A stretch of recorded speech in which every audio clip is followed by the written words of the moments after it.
My daughter married a man who saw her as a commodity, not as a human being. He never loved my daughter. He only loved what she represented, access to everything I had built. For 3 years, I watched him gradually tighten his grip on her life while plotting against mine.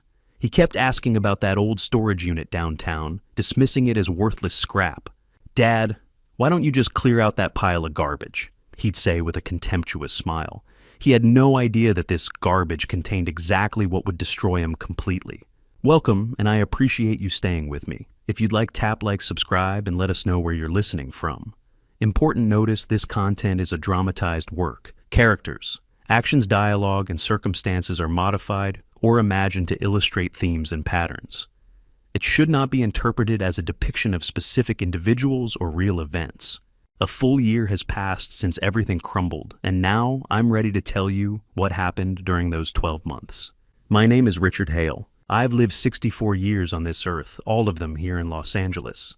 A city where sunshine is the default weather, where palm trees create postcard-perfect scenes, and where reinvention is practically a local sport.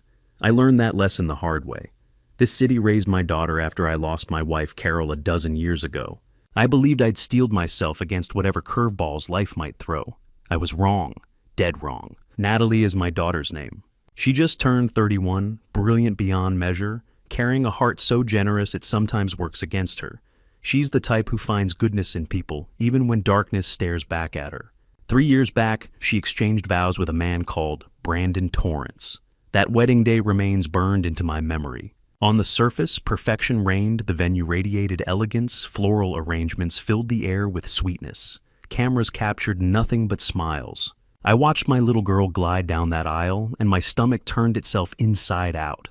What I felt wasn't happiness. It was dread dressed up in a tuxedo. I kept my mouth shut that day. I performed my role smiling, embracing them both, delivering a father of the bride speech that earned genuine laughter. Yet, I'd already detected something off in Brandon's gaze. The way his eyes tracked Natalie carried a wrongness I couldn't name. It screamed possession, not affection. Like she was property he had acquired rather than a partner he'd chosen. By then, I was already harboring something hidden. Since Carol's death 12 years prior, I'd maintained a rented storage unit in the downtown area. My reasons had nothing to do with clutter or lack of space at home. I needed it as a vault, a protected sanctuary really to safeguard what mattered most.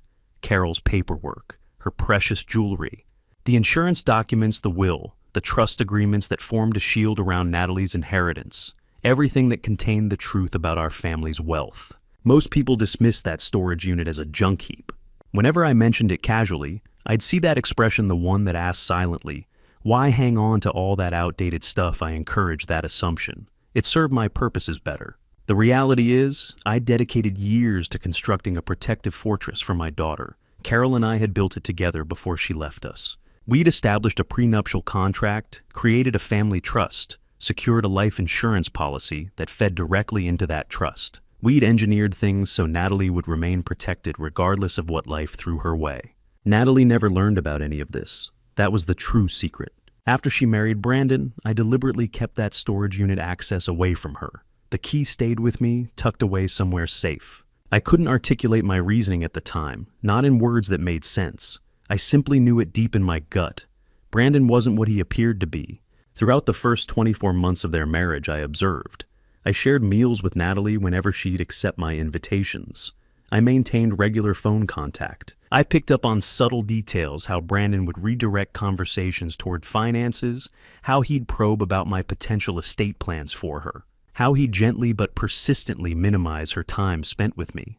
That's when I began documenting things, small observations recorded in a leather-bound journal I stored in my desk. Then Jacob reached out. Jacob Winters has stood as my closest companion for 33 years running. He's not someone who overreacts or embellishes. So, when he telephoned me one afternoon 3 years deep into Natalie's marriage, reporting that he'd accidentally overheard Brandon discussing me with someone, calculating the value of my insurance policy, commenting how it would all transfer to Natalie, speculating how much easier everything would become if I simply ceased to exist, I took him at his word. Jacob doesn't fabricate stories. He wasn't calling to create unnecessary alarm. He was calling because genuine fear had taken hold of him. That phone call crystallized everything. All those years of staying quiet, All those concealed documents, all that protection I'd layered around Natalie, it had been preparation for exactly this revelation.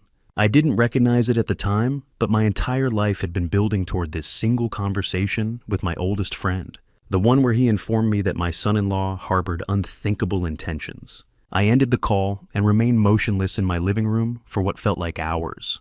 My thoughts turned to Carol. I remembered how she'd pushed for the prenuptial agreement, how she'd demanded we establish the trust, how she'd left behind letters I'd discovered after her funeral that hinted at knowledge I didn't possess.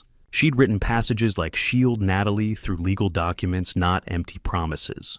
Protect her from those who weaponize affection. Those letters made no sense to me until that afternoon. Then suddenly clarity struck like lightning. I'd been unconsciously preparing for this confrontation my whole life, perhaps not deliberately. But every choice I'd executed, every safeguard I'd implemented, every truth I'd kept locked away, all of it had been leading to this crossroads.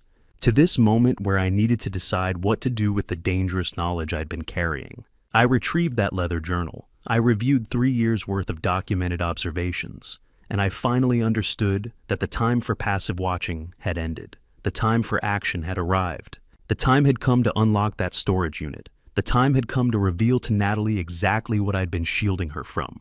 But at that moment, I had no comprehension of how far Brandon was prepared to go, or how much painful truth my daughter would need to confront in order to survive what he had planned for both of us.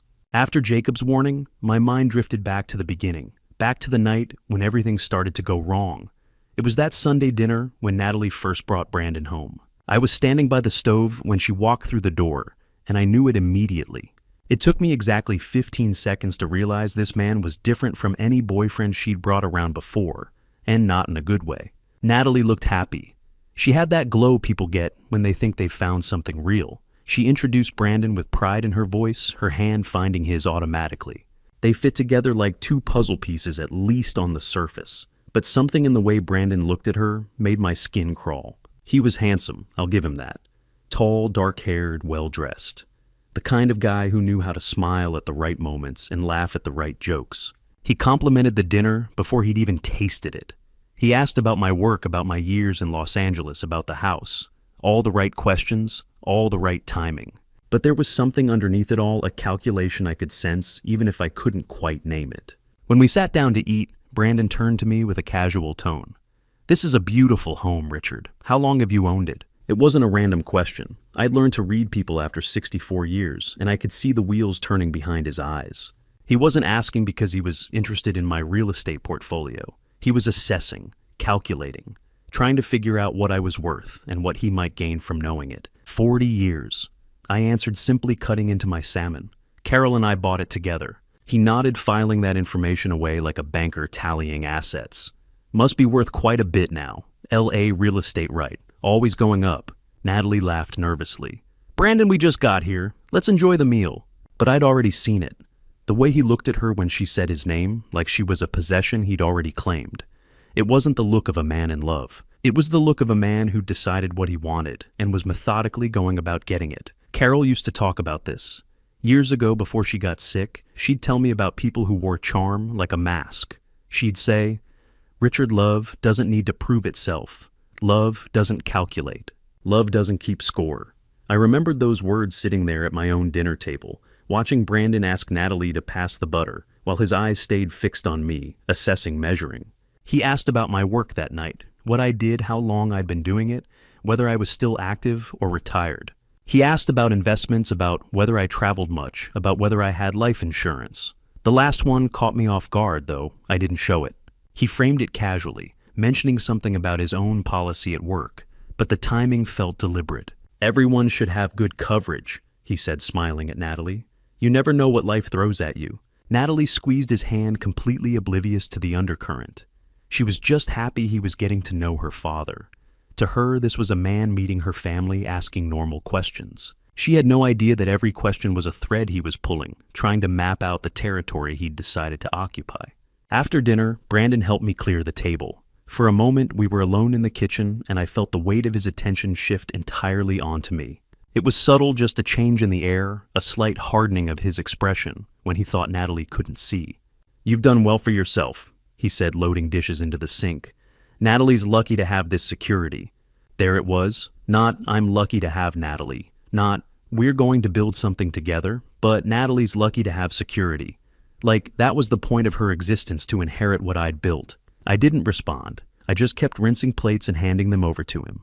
Later that night after they'd left, I sat in my study with a glass of whiskey. Carol's photograph was on the shelf above my desk, the one taken on our honeymoon back when we were young, and everything seemed simple. I stared at it for a long time. She would have seen what I saw, that instant recognition of danger. She would have known that Brandon Torrance wasn't interested in my daughter as a person. He was interested in what came with her. The house, the money, the life I'd built. Natalie was just the vehicle to get there. That night I made a decision. I wasn't going to say anything to Natalie, not yet. She wouldn't believe me anyway, not after just one dinner, not when she was already falling for him. And if I spoke up too soon, I'd just push her closer to him. I'd seen it happen 1,000 times, a girl whose father warns her about a boy, and suddenly the girl is determined to prove everyone wrong. So instead, I decided to watch, to listen, to wait. I pulled out a leather journal from my desk drawer, something Carol had given me years ago, back when she insisted on organizing our finances and our future. I opened to a blank page and dated it Sunday First Meeting with Brandon Torrance. Then I wrote down everything I'd observed, the questions he'd asked, the way he'd looked at Natalie, the calculation in his eyes, the comment about security, all of it. I told myself I was just being careful, being protective.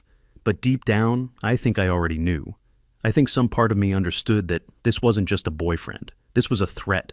And I was beginning a documentation that would, 3 years later, become the only thing standing between my daughter and something unspeakable. I should have said something that night. I should have pulled Natalie aside and told her what I'd seen in Brandon's eyes. But I didn't know yet how far he was willing to go. I only knew I had to watch, listen, and wait for the moment when I'd need to act. The real warning came 6 months into their marriage. It was subtle, so subtle that Natalie didn't even see it, but I did. It started with a question Brandon asked her one evening. Natalie called me in a voice that sounded different, confused, wounded. She asked if we could talk, and I knew immediately something had shifted.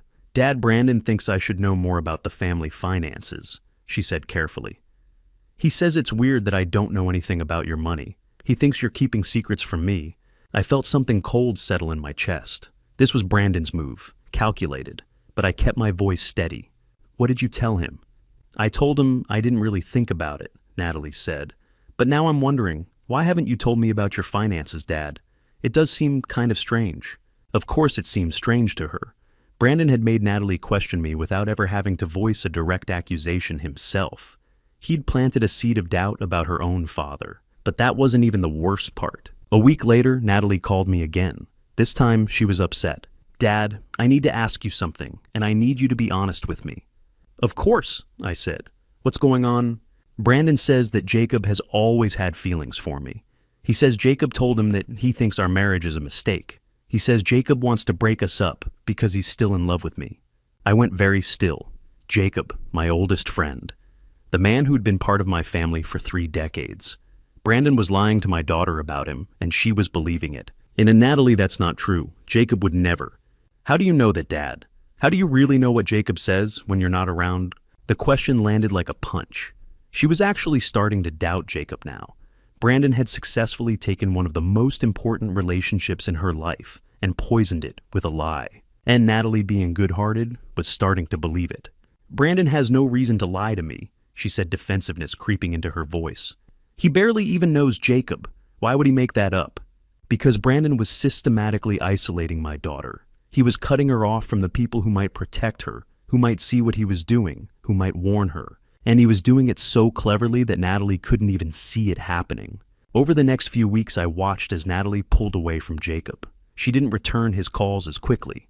She made excuses when he invited us both to dinner. And worst of all, I could see the doubt in her eyes when she looked at him, doubt that Brandon had carefully planted there. This was the moment I really understood what I was dealing with.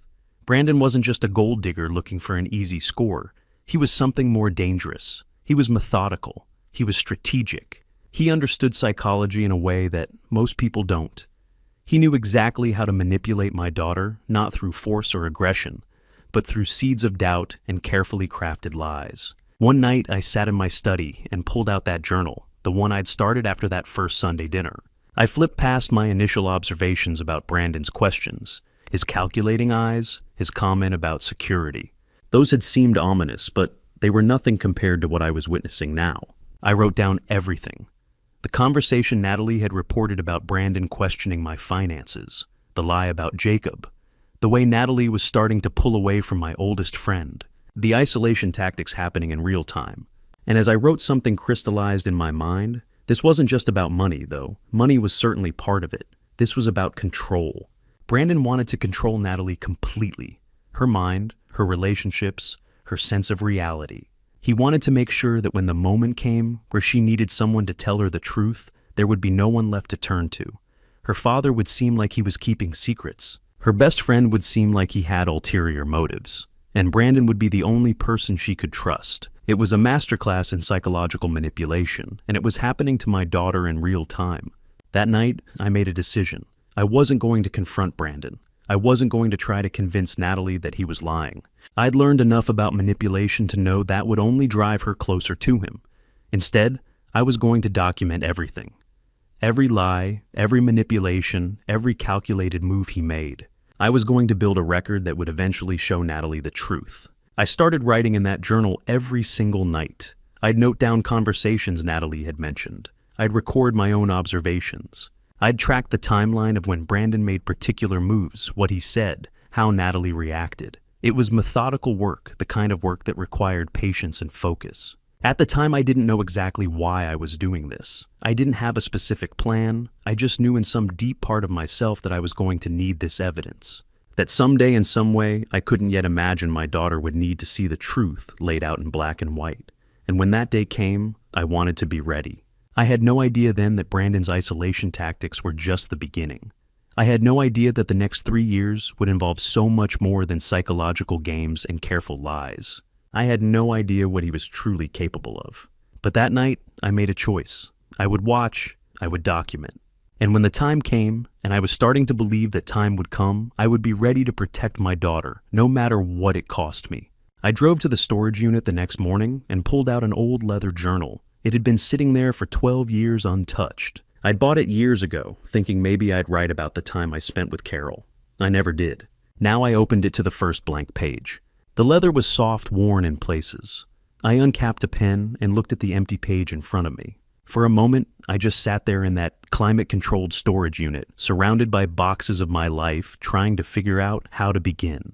I dated the first entry May 15th, 2021. Then I wrote, Natalie seemed distant today. Brandon must have said something to her. That was how it started. One observation, one sentence. But I knew even then that this journal would become something important. So I committed to it. Every week I'd come to the storage unit and write down what I'd seen, what I'd heard, what I'd noticed. By June, the entries had become more detailed. June 3rd. I watched Brandon touch Natalie's arm when she laughed too hard at something I said. She was happy. He didn't like that.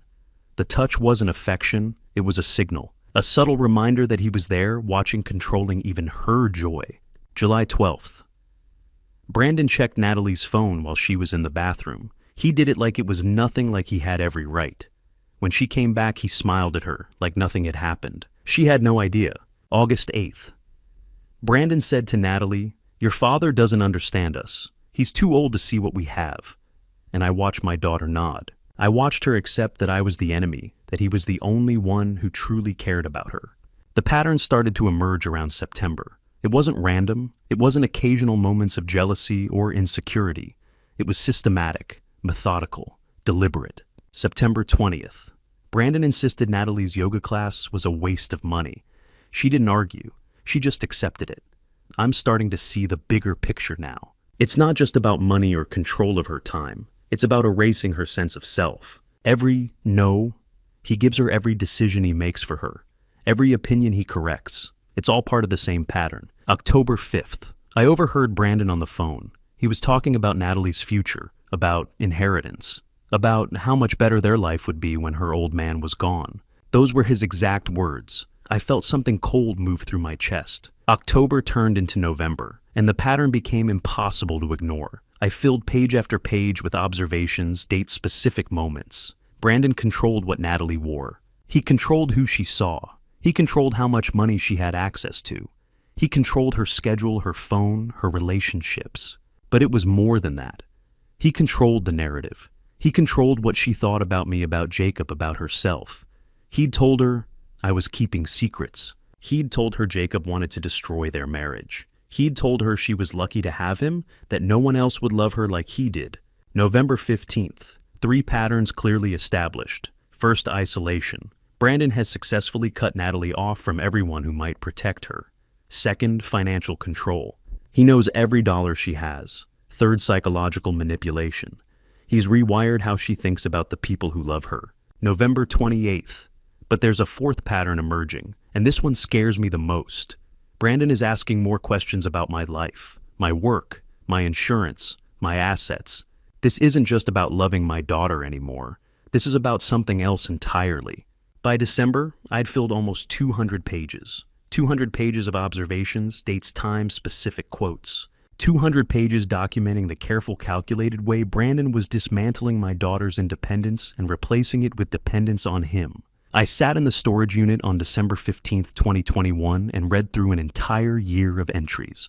The pattern was unmistakable. It was clear. It was undeniable. Brandon wasn't a boyfriend who'd gotten a little too controlling. He wasn't a husband with jealousy issues. He was something far more calculated. He was a predator. And he was following a specific playbook that he'd likely used before, would likely use again. The isolation had happened first, then the financial control, then the psychological manipulation, and now the targeting. The questions about my money, the comments about how much better things would be when I was gone. I didn't know where this was heading. I didn't know what Brandon was truly capable of. But as I sat there in that cold storage unit surrounded by evidence, I understood something with complete certainty. I was watching a pattern unfold in real time, and I had no idea how it would end. But I knew one thing absolutely. I knew that I had to be ready for whatever came next. Because patterns like this, patterns of control, of isolation, of psychological destruction, they don't stop on their own. They don't reach a plateau where the person gets comfortable and decides that's enough. Patterns like this escalate. They intensify. They grow darker and more dangerous with every passing month. And I had a sinking feeling that the worst was still to come. 3 years. That's how long I watched. 3 years of family dinners where Brandon smiled and played the perfect son-in-law. 3 years of filling that leather journal with his behavior. 3 years of staying silent because I didn't have enough proof to make anyone believe me. It wasn't easy. Those 3 years were a study in restraint. Every Sunday dinner, every phone call, every time Natalie mentioned something Brandon had said or done, I had to bite my tongue. I had to smile and pretend everything was fine while documenting the slow destruction of my daughter's life in that journal locked away in the storage unit. Brandon became bolder as time went on. The isolation deepened. By year 2, Natalie had virtually no friends left. Brandon had systematically poisoned every relationship with lies. He told her that her college friends were jealous of her marriage. He said her work colleagues were trying to manipulate her. He convinced her that everyone wanted to see them fail. And Natalie believed him. The control over money intensified too. By the 3rd year, Brandon had taken over her paychecks completely. She couldn't buy a coffee without him knowing about it. When she asked why, he'd say it was because they were building a future together, and trust meant transparency. It sounded romantic when he said it, but it was control pure and simple. I watched Natalie become smaller. The light in her eyes dimmed. She laughed less. She questioned herself more. When she came to my house for dinners, which became less and less frequent, she seemed like a shadow of the daughter I'd raised. And the bruises started appearing in year 2.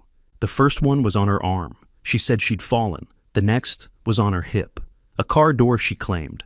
Then there was a bruise on her thigh that she said came from bumping into the bed frame. Each time there was an explanation. Each time it sounded more implausible than the last. But Natalie delivered these stories without hesitation, like Brandon had rehearsed them with her. Then came the bruises on her face, a misunderstanding with a door, a clumsy moment at home. Stories that didn't hold up to scrutiny, but which Natalie delivered with the conviction of someone who'd been told to believe them. Every time I saw a new bruise, something inside me wanted to explode. I wanted to grab Natalie and drag her away from him. I wanted to call the police. I wanted to do something, anything to stop what was happening to my daughter. But I couldn't. Not without proof that people would believe. I'd seen this before. The more the father intervenes, the more the daughter defends her abuser. The more we try to save them, the more they cling to the person hurting them. So I did what I could do. I documented, I wrote down dates, I recorded observations.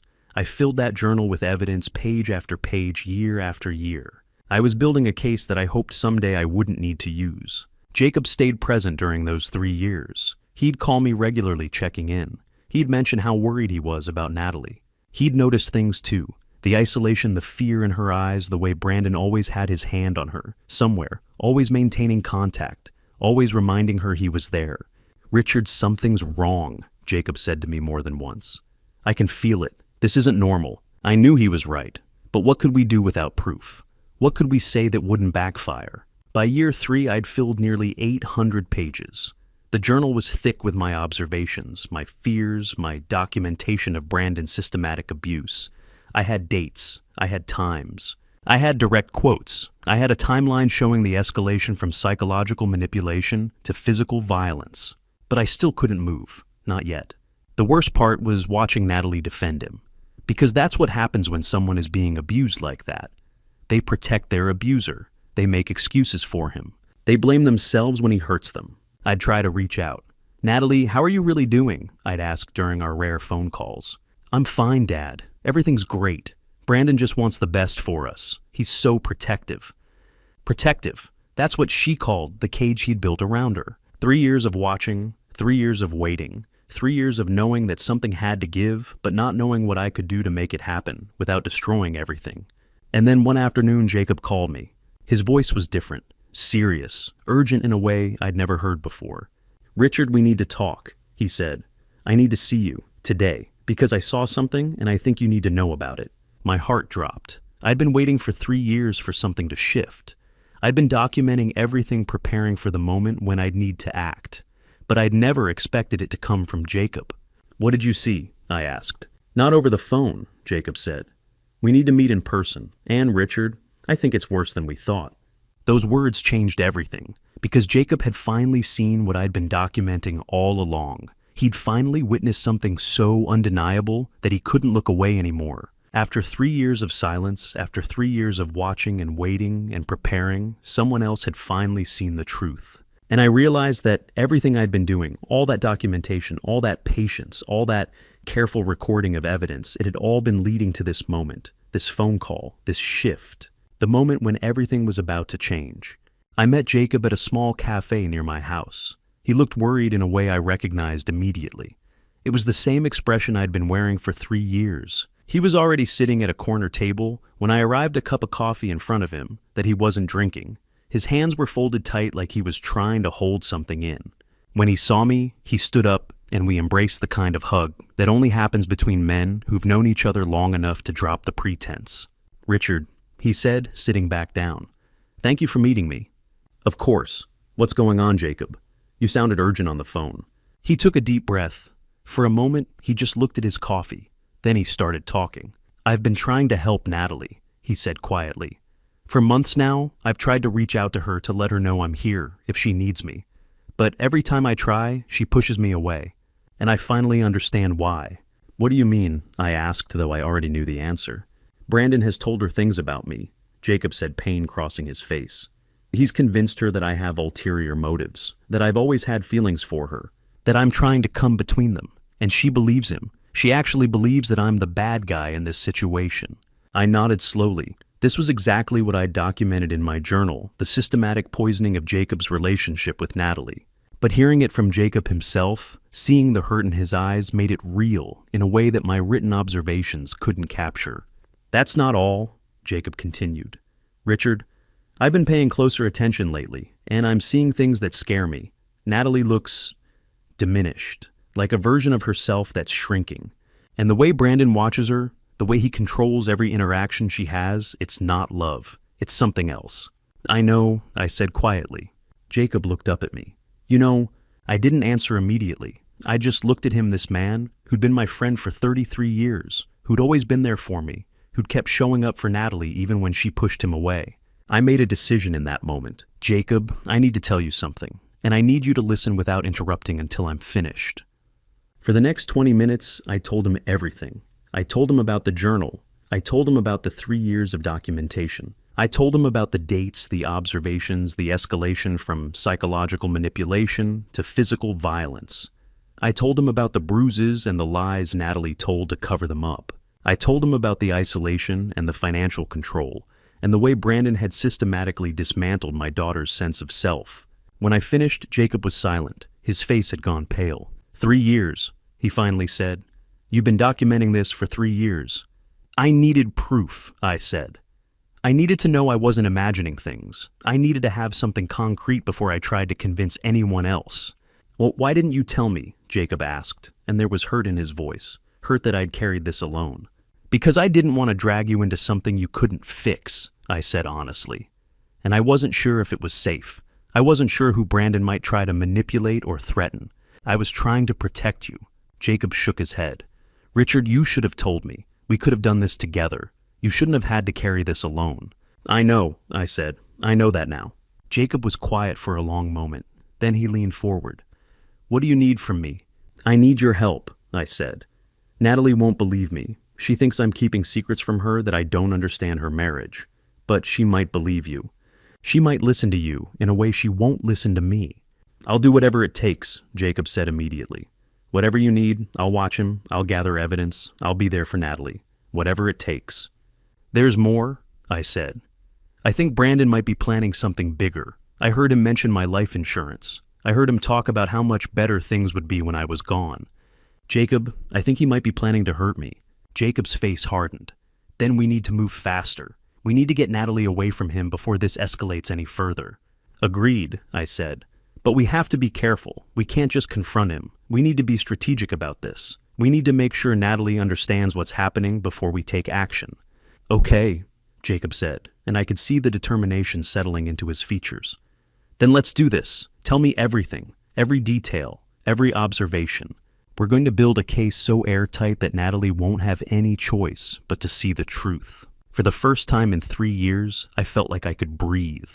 I wasn't alone anymore. Someone else knew. Someone else understood. Someone else was willing to fight for my daughter. Jacob and I spent the next 3 hours at that cafe, going through my documentation, reviewing the timeline, discussing strategy.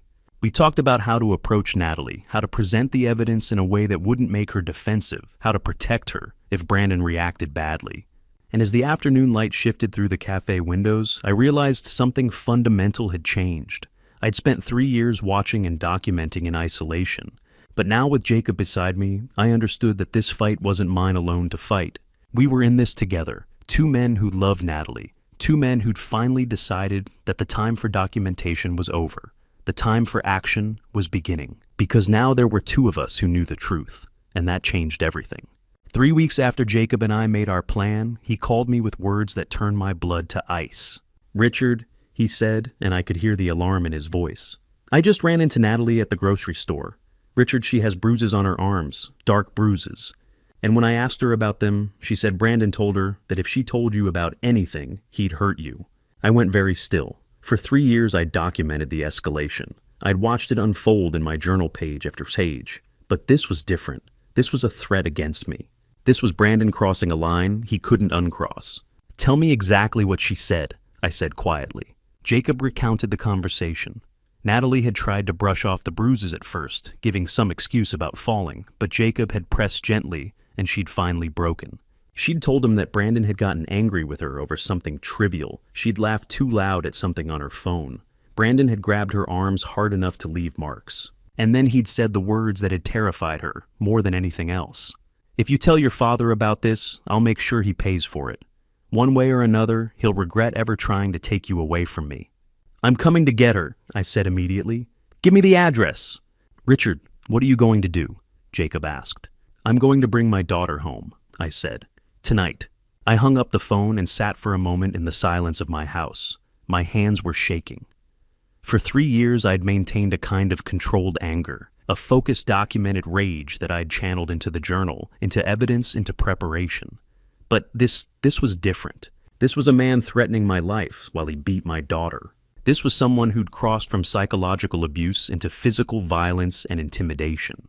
This was someone who'd made a fatal mistake by putting his threat into words, giving Jacob a witness, giving me something concrete. At that moment, something fundamental shifted inside me. This wasn't about protecting Natalie from a manipulative boyfriend anymore. This wasn't about careful documentation and legal strategy. This was about survival, her survival. I stood up and grabbed my keys. I didn't think about what I'd say to Brandon. I didn't formulate a plan. I just knew that I needed to get to my daughter. I needed to get her away from that apartment, away from that man, away from someone who was willing to hurt her and threaten me to keep control. As I drove toward the address Jacob had given me, my mind was racing. I thought about the 3 years of documentation. I thought about the 800 pages in that journal. I thought about every bruise, every lie, every moment of isolation I'd watched Brandon inflict on my daughter. And I thought about the fact that all of that preparation, all of that patience had been leading to this moment, this night, this drive toward my daughter's apartment. The city lights blurred past as I navigated the streets. Natalie and Brandon lived about 30 minutes from my house in a condo near Malibu. It was meant to be a beautiful place. Brandon had been so proud of it when they'd bought it, but I'd always known it was a cage, a beautiful oceanfront cage that kept my daughter isolated from everyone who could help her. I thought about what I'd do when I got there. Would Brandon even let me in? Would he try to stop me? Would there be a confrontation I didn't know? All I knew was that I couldn't leave Natalie there another night. I couldn't pretend anymore. I couldn't wait for the perfect legal moment. The time for waiting was over. My phone buzzed. A text from Jacob Drive Safe. I'm here for you. Whatever happens, you're not doing this alone. Those words steadied me.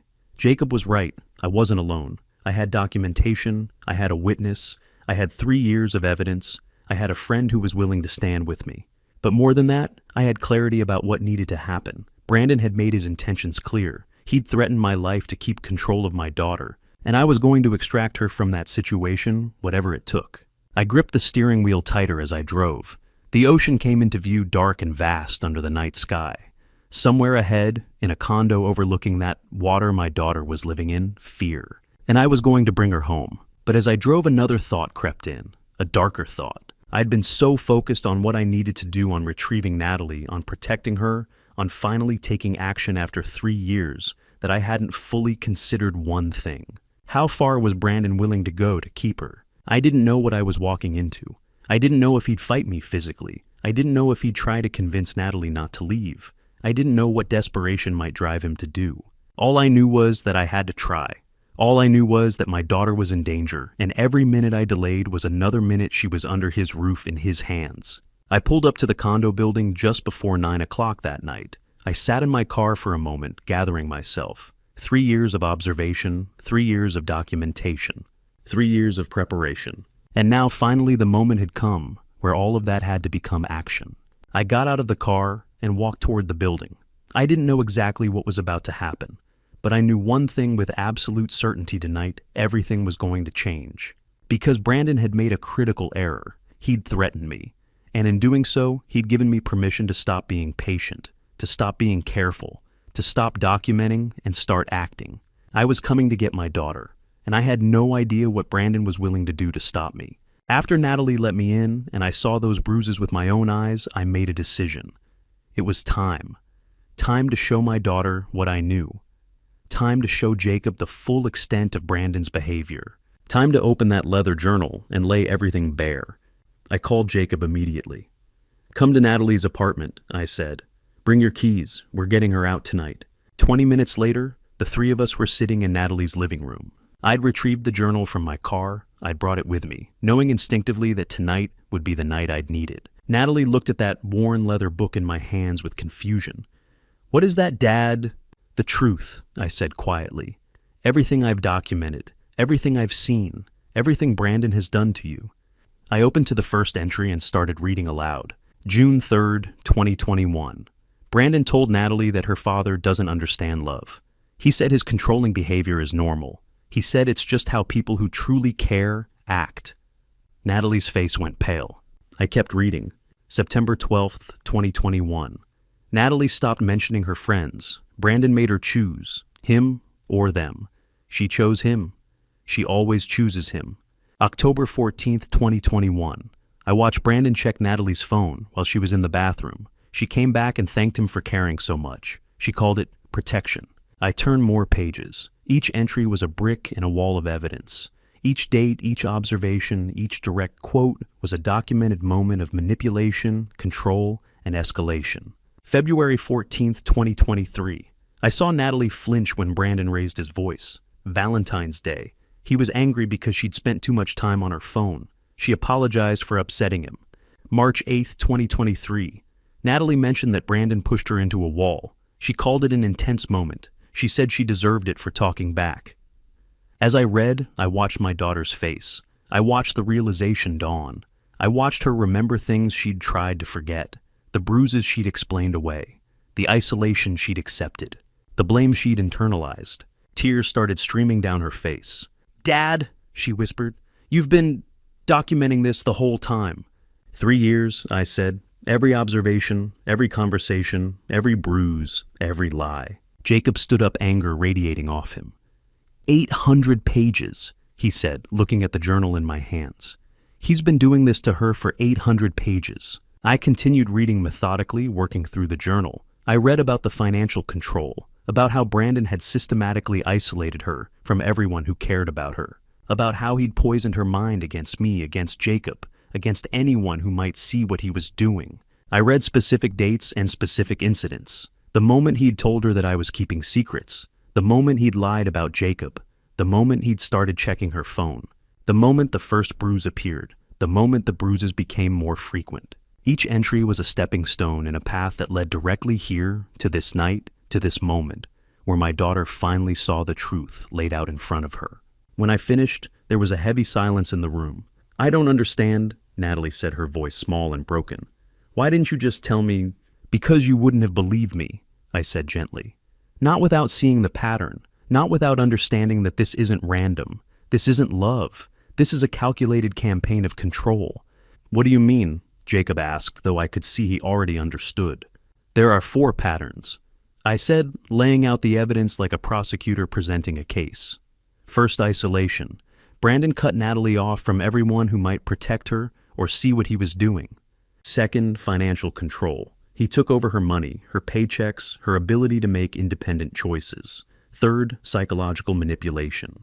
He rewired how she thinks about the people who love her, made her doubt me, doubt you, Jacob doubt herself. And fourth, physical violence. When the other 3 weren't enough to keep her compliant, he escalated to hurting her. Natalie was shaking. Jacob put his hand on her shoulder. "This isn't your fault," I said to my daughter. "None of this is your fault. You didn't cause this. You didn't deserve this. This is what he chose to do." "But I believed him," Natalie said, her voice breaking. "I believed everything he told me. That's what abusers do." Jacob said, his voice hard with anger. "They make you believe lies. They make you feel crazy for questioning them. They make you think you're the problem." I closed the journal. There were still hundreds of pages left unread, but Natalie had seen enough. She understood now. She understood the scope of what had been done to her. She understood that it wasn't her imagination. It wasn't her fault. It was a deliberate, calculated pattern of abuse designed to break her down and make her completely dependent on a man who didn't love her, who saw her as nothing more than a means to an end. Natalie looked at me with red-rimmed eyes. "What happens now?" "Now," I said, "we get you somewhere safe. We make a plan. We protect you." But even as I said it, I felt a shadow of something else. Something I hadn't told them. Something that was still unfolding in ways I couldn't predict. Because the documentation I'd done, the evidence I'd gathered, it only told part of the story. It showed what Brandon had done, but it didn't show what he was planning to do. It didn't show the depths of his desperation or the lengths he might go to in order to keep control. And as I looked at my daughter finally seeing the truth, I realized something that chilled me to my core. The worst part wasn't in that journal. The worst part was still coming. About 2 months after that night, Brandon made his move. He had Natalie ask me about the house. Not to live in, to own. He wanted ownership. He wanted the asset. He wanted everything. I was in my study when Natalie called. Her voice sounded different, coached, rehearsed. "Dad, I need to talk to you about something," she said carefully. "Brandon and I have been thinking, we need a bigger place. We want to build a life together, and the condo isn't enough. We were wondering if you'd consider helping us with the house." I knew exactly what this was. I'd documented conversations where Brandon had talked about my house. I'd written down the moment he'd realized it was worth nearly $1 million. I'd noted the exact date when his eyes had changed, when he'd started calculating how to get his hands on it.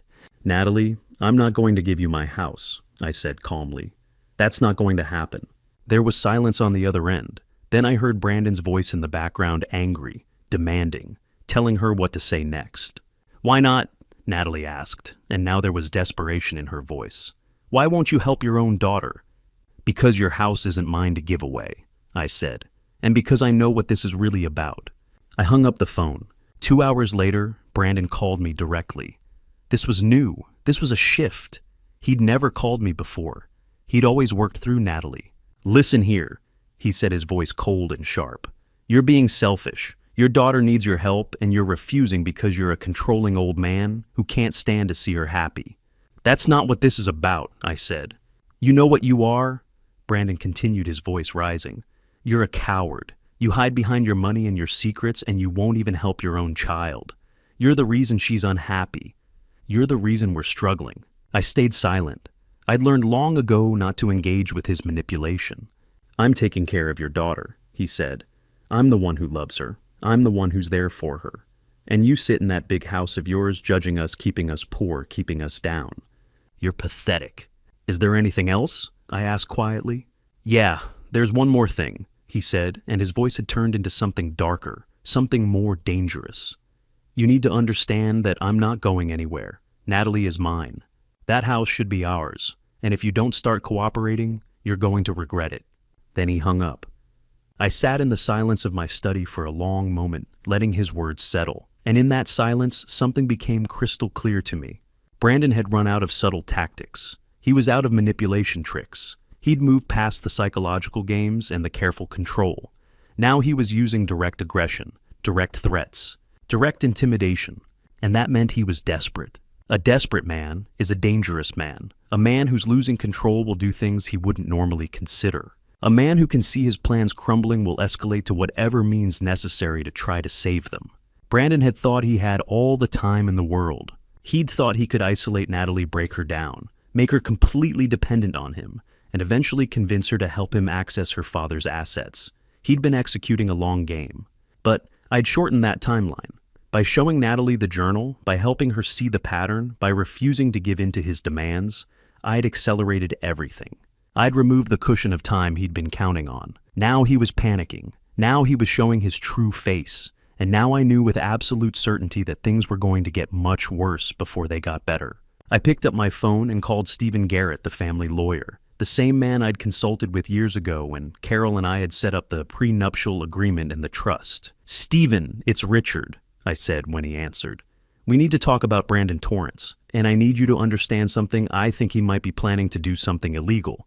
I spent the next hour on the phone with Stephen, going through everything: the journal, the documentation, the escalation from psychological abuse to physical violence to direct threats, the attempt to pressure Natalie into helping him access my assets.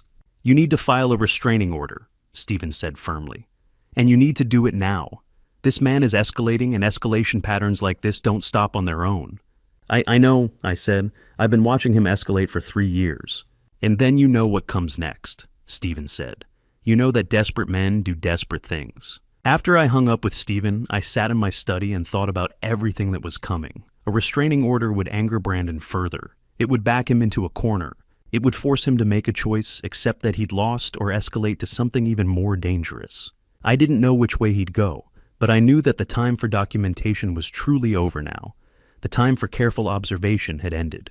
Now it was time for legal action, time for protection, time for preparation. Because Brandon had finally shown me his true face, and what I'd seen was a man capable of anything. That night, I made calls to the lawyer, to Jacob, to a private investigator I'd worked with years ago. I began the process of building legal walls around myself and my daughter. I started the paperwork for a restraining order. I made sure that everyone who needed to know understood that Brandon Torrance was dangerous. And I understood finally that the house had never really been about shelter. 3 weeks after I'd filed the restraining order, I received a call from Morris Reed, the manager at Secure Vault Storage. "Mr. Hale," he said, and I could hear the concern in his voice. "We've had an incident. Someone tried to cut the lock on your unit."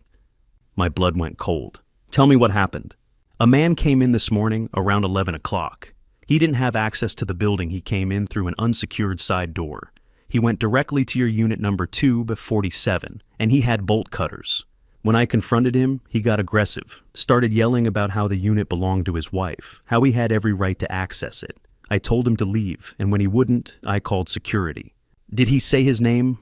I asked, though I already knew the answer. He wouldn't give one, but the security footage should have him on camera. He was tall, dark hair, probably mid-30s. Very angry. The kind of angry that suggested he knew exactly what he was looking for. Brandon. It was definitely Brandon. What did he do when you told him to leave? I asked. He left, but not before threatening me. Said he'd be back. Said he knew what was in that unit and that I couldn't stop him from accessing his wife's inheritance.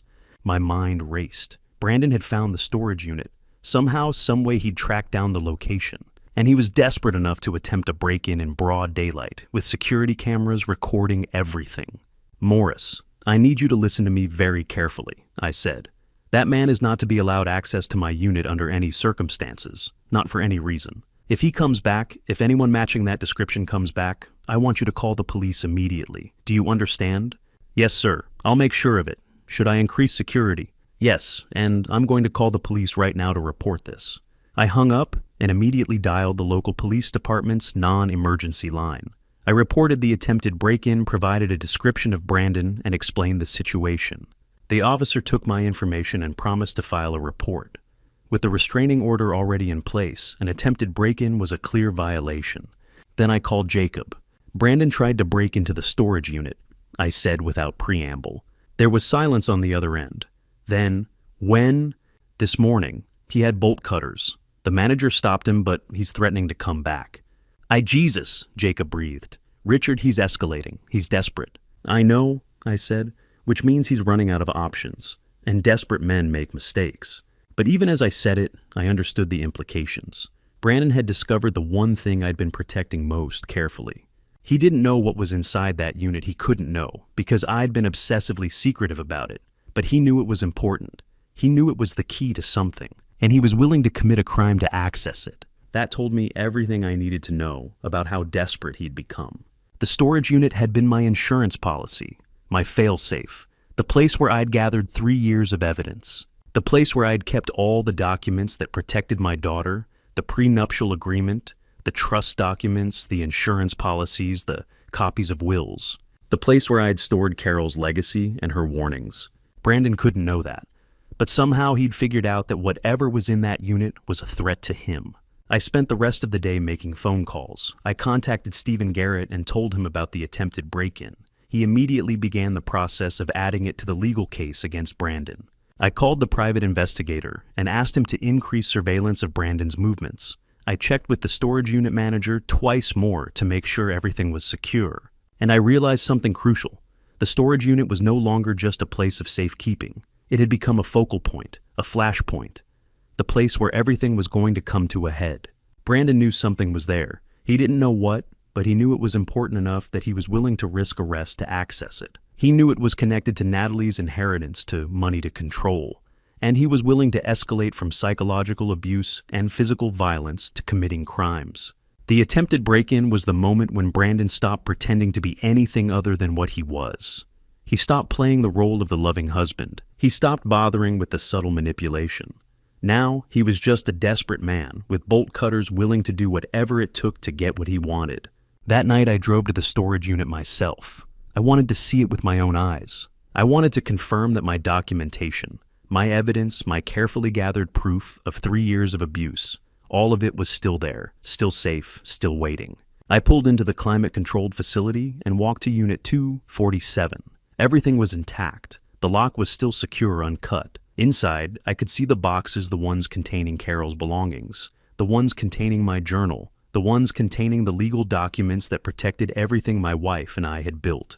Brandon hadn't gotten inside, but he'd confirmed something crucial. He knew the unit existed, and he knew it mattered, which meant that time was no longer on my side, which meant that Brandon would keep trying, which meant that whatever was going to happen next would happen soon. I locked the unit and walked back to my car. As I drove home, I thought about the pattern I'd documented for 3 years. Isolation, financial control, psychological manipulation, physical violence, and now desperation. Desperation was the final stage, and desperation was the most dangerous. Because a desperate man with nothing left to lose would do things that a calculating man would never consider. A desperate man would stop calculating the consequences and start thinking only about survival. And I had no idea what Brandon would do when he realized that the storage unit was his last chance, his last hope of accessing the leverage he needed to control my daughter and secure his future. That's when I called Jacob. I told him we needed to meet immediately, because I just realized something that changed everything. We sat in my study with the door closed. "The storage unit break-in attempt," I said. "That wasn't random, that was desperation. That was a man running out of time and running out of options." Jacob leaned forward. "You think he's planning something bigger?" "I know it," I said. "I've spent 3 years documenting this man's behavior. I've watched him escalate from psychological manipulation to physical violence. And we're at a threshold now. We've crossed into a new territory." "What do you mean?" Jacob asked. "Brandon has lost control," I said. "He tried to manipulate Natalie, and she saw through it. He tried to intimidate me, and I didn't back down. He tried to access the storage unit, and he failed. Every move he's made recently has resulted in him losing ground. And men like Brandon, men who've built their entire identity on control, they don't handle losing well." I stood up and walked to the window. The night was dark outside. When a man like that realizes he's losing everything, he doesn't try to negotiate anymore. He escalates to the only option he has left: elimination. "You think he's planning to hurt you," Jacob said. "It wasn't a question." "I know he is," I said. "I can feel it, and he believes he can get away with it. He thinks that if I'm gone, Natalie will be vulnerable again. He thinks without me, there's no one to protect her." Jacob stood up. "We need to go to the police." Based on what I asked, an attempted break-in overheard conversations from years ago. They won't do anything. "Then what do we do?" Jacob asked. "We prepare," I said. "We gather more evidence. We make it impossible for him to act without consequences." I picked up my phone and called the private investigator. "I need you to put full surveillance on Brandon Torrance, 24 hours a day. I want to know everywhere he goes, everyone he talks to. And if he makes any calls about insurance, about money, about me, I want to know immediately." Over the next few days, Jacob and I developed a plan. We arranged for him to check in with me daily. We coordinated with the private investigator to keep Brandon under constant surveillance. I varied my routines, taking different routes, changing my schedule. I increased security at my house, new locks, motion sensors, security cameras. I slept poorly. Every sound made me alert, but I was also calm because I'd spent 3 years preparing for this. I'd documented everything. I'd gathered evidence. I'd built a case. One night, I sat in my study and pulled out the leather journal. I flipped through the pages: 3 years of observations, 3 years of documentation, 3 years of watching a man systematically destroy my daughter's life. And now I realized we were at the end of that story. The ending was approaching, and it wouldn't be quiet. It wouldn't be subtle. It would be violent in whatever way Brandon chose to make it. I called Stephen Garrett, my lawyer. I want to make sure that if anything happens to me, everything is in order. I want Natalie protected. I want the storage unit secured. I want my documentation to be found and understood. "Richard, are you in danger?" Stephen asked directly. "I think so," I admitted. "I think Brandon is planning something, and I want to make sure that even if something happens to me, the truth comes out." I spent that night making arrangements. I left copies of my journal with Stephen, with Jacob, with the private investigator. I updated my will. I made sure that everything I documented would survive me, even if I didn't. Because I understood finally that I'd been preparing for this moment my entire life. Not consciously, maybe, but every decision I'd made, every precaution I'd taken, every document I'd kept it, had all been leading here, to this moment where I was ready. Jacob called me the next morning.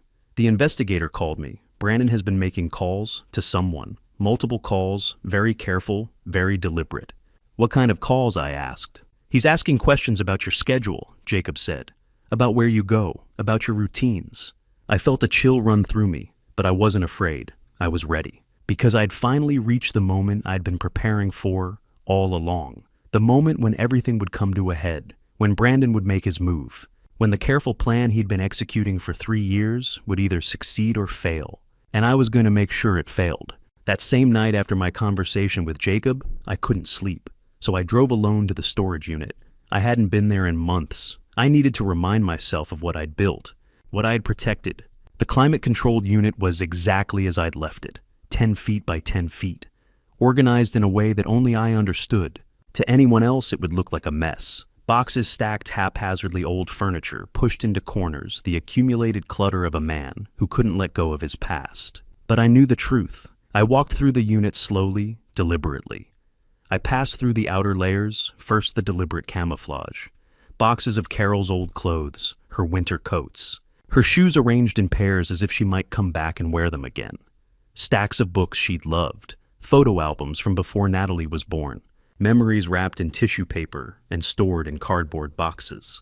It was genuine, all of it. Carol's things preserved exactly as they had been when she was alive. The outer layer of my storage unit was authentic mourning, authentic preservation of a life lived and lost. But deeper inside, hidden beneath those boxes of memories, were the things that truly mattered. I moved aside a stack of boxes and revealed what lay beneath. A locked metal cabinet. Inside were the documents that had shaped my daughter's future and that now might determine her survival. The prenuptial agreement.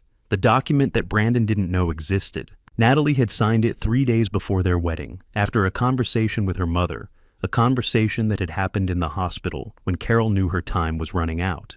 She'd made Natalie promise to protect herself, to let me guide her toward legal protections that would keep her safe from men like Brandon. The trust documents. Created by Carol and me 12 years ago, long before we knew Brandon Torrance existed. The trust that owned the house. The trust that controlled the investment portfolio. The trust that was separate property untouchable by a spouse unaffected by divorce or death. Natalie was the sole beneficiary. The life insurance policy. $1 million payable directly to the trust. Not to Natalie individually, not to me, to the trust. Which meant that even if something happened to me, even if Brandon somehow got access to my estate, the insurance would go directly to Natalie's protected assets. The will. Updated 6 months ago after I'd begun documenting Brandon's behavior. Everything I owned went to Natalie, but it went through the trust. Every asset was protected. Every dollar was shielded. The deed to the house. My name clear and simple. Not Natalie's, not joint ownership. Just mine. The house that Brandon had tried so desperately to acquire. The house he'd convinced Natalie was the key to their future. It was the key to something all right, but not in the way he thought. And then there were the 3 years of documentation. 800 pages of journal entries, photographs of bruises, medical records from the hospital where Natalie had gone reluctantly after one particularly violent incident, emails I'd printed out, text messages I'd screenshotted, a complete detailed forensic record of 3 years of abuse escalation and criminal behavior. I stood in the middle of that storage unit and understood something fundamental. I wasn't just protecting my daughter from a manipulative man, I was protecting her from a version of the future where she had nothing, where Brandon had isolated her so completely that she had no one to turn to, where he'd convinced her to liquidate everything: the house, the trust, the insurance in service of his control, where he'd slowly, methodically turned her into a woman with no resources, no support, no way out. I was protecting her from a future where I was dead and she was alone with him. Because that's what Brandon wanted. That's what his plan had always been. Get rid of me, the one person she might run, to the one person she might still listen to. Take the insurance money. Use that money to further isolate her, further control her, further remake her into the image he wanted. And then once she was completely broken, completely dependent, completely his take, everything else. The house, the trust, the investments, all of it. I looked at the locked cabinet containing all these documents, and I understood Brandon's desperation with perfect clarity. He'd been patient for 3 years, but he knew the endgame had to come soon. He knew that the longer he waited, the more likely it was that Natalie would wake up, that she'd see the truth, that she'd escape. So he was accelerating. He was trying to break into the storage unit because he knew somehow that it contained the proof of his plans. He was asking about my schedule because he was trying to figure out how to access me. He was making calls to someone he trusted enough to help him. The next step was clear. He was going to move against me. And when he did, he was betting that I wouldn't have time to protect what I'd built. He was betting that Natalie would be too grief-stricken, too broken, too confused to hold on to the trust documents and the prenuptial agreement and the insurance policies. He was betting that he could still win. I ran my hand over the metal cabinet. Inside this box was everything: the proof, the protection, the future I'd secured for my daughter, without her knowledge, without her understanding, with only the guidance of a dying woman who'd seen something in me that I hadn't fully seen in myself. Carol had known. She'd somehow understood that the world was full of men like Brandon, men who saw women as assets to be acquired, men who confused control with love, men who would destroy everything in their path to get what they wanted. And she'd made sure before she died that our daughter would have protection, that she'd have options, that she'd have a way out. I left the storage unit that night, understanding something with absolute certainty: the battle that was coming would be the most important battle of my life. Not because of the money, not because of the house, but because everything I'd protected, everything Carol had asked me to protect, was now at stake. And Brandon was betting he could take it all. Just a few hours later, close to midnight, Jacob called me. His voice was low, strained, and urgent in a way I had never heard before. "Richard, I need to see you. Now. Brandon has been following me, and I think I know what he's planning. I told him to come to my house immediately." When Jacob arrived, he was shaking, but not from fear. It was anger, contained, controlled, and barely held back. "I was at the park," he said, "pacing my living room, just walking, trying to clear my head after everything we'd been planning. And then I noticed a car, same car behind me for 15 minutes straight. When I stopped, it stopped. When I walked, it crawled along beside me." "Brandon," I said quietly. "Brandon," Jacob confirmed, so I pretended I didn't notice. I walked into a hardware store, and Richard, he followed me inside. Jacob stopped pacing and looked at me. He wasn't browsing. He knew exactly what he was there for. "What did he buy?" I asked. "Things you don't buy together unless you're planning something violent," Jacob said. "Rope, plastic sheeting, chemicals, supplies you use when you want to hurt someone and make it look like an accident." He pulled out his phone and opened a video recorded from his smartwatch. The footage was clear enough. Brandon stood in the aisle, focused, calm, selecting items with deliberate care. No hesitation, no distraction, just quiet certainty. "He never noticed I was recording," Jacob said. He was too sure of himself. I stared at the screen.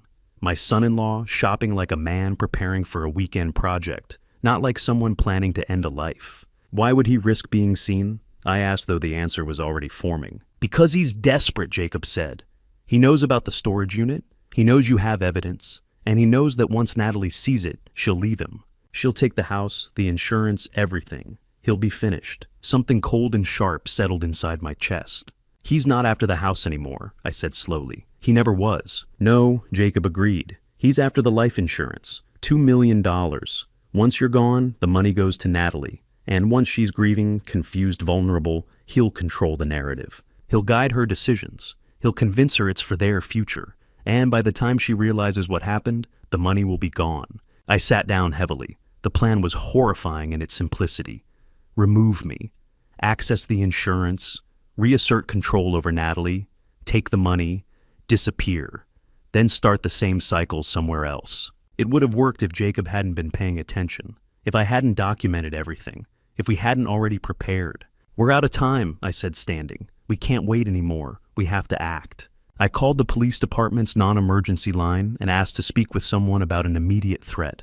When Detective Robert Lambert came on the phone, I laid everything out. "I have evidence that someone is planning to harm me," I said.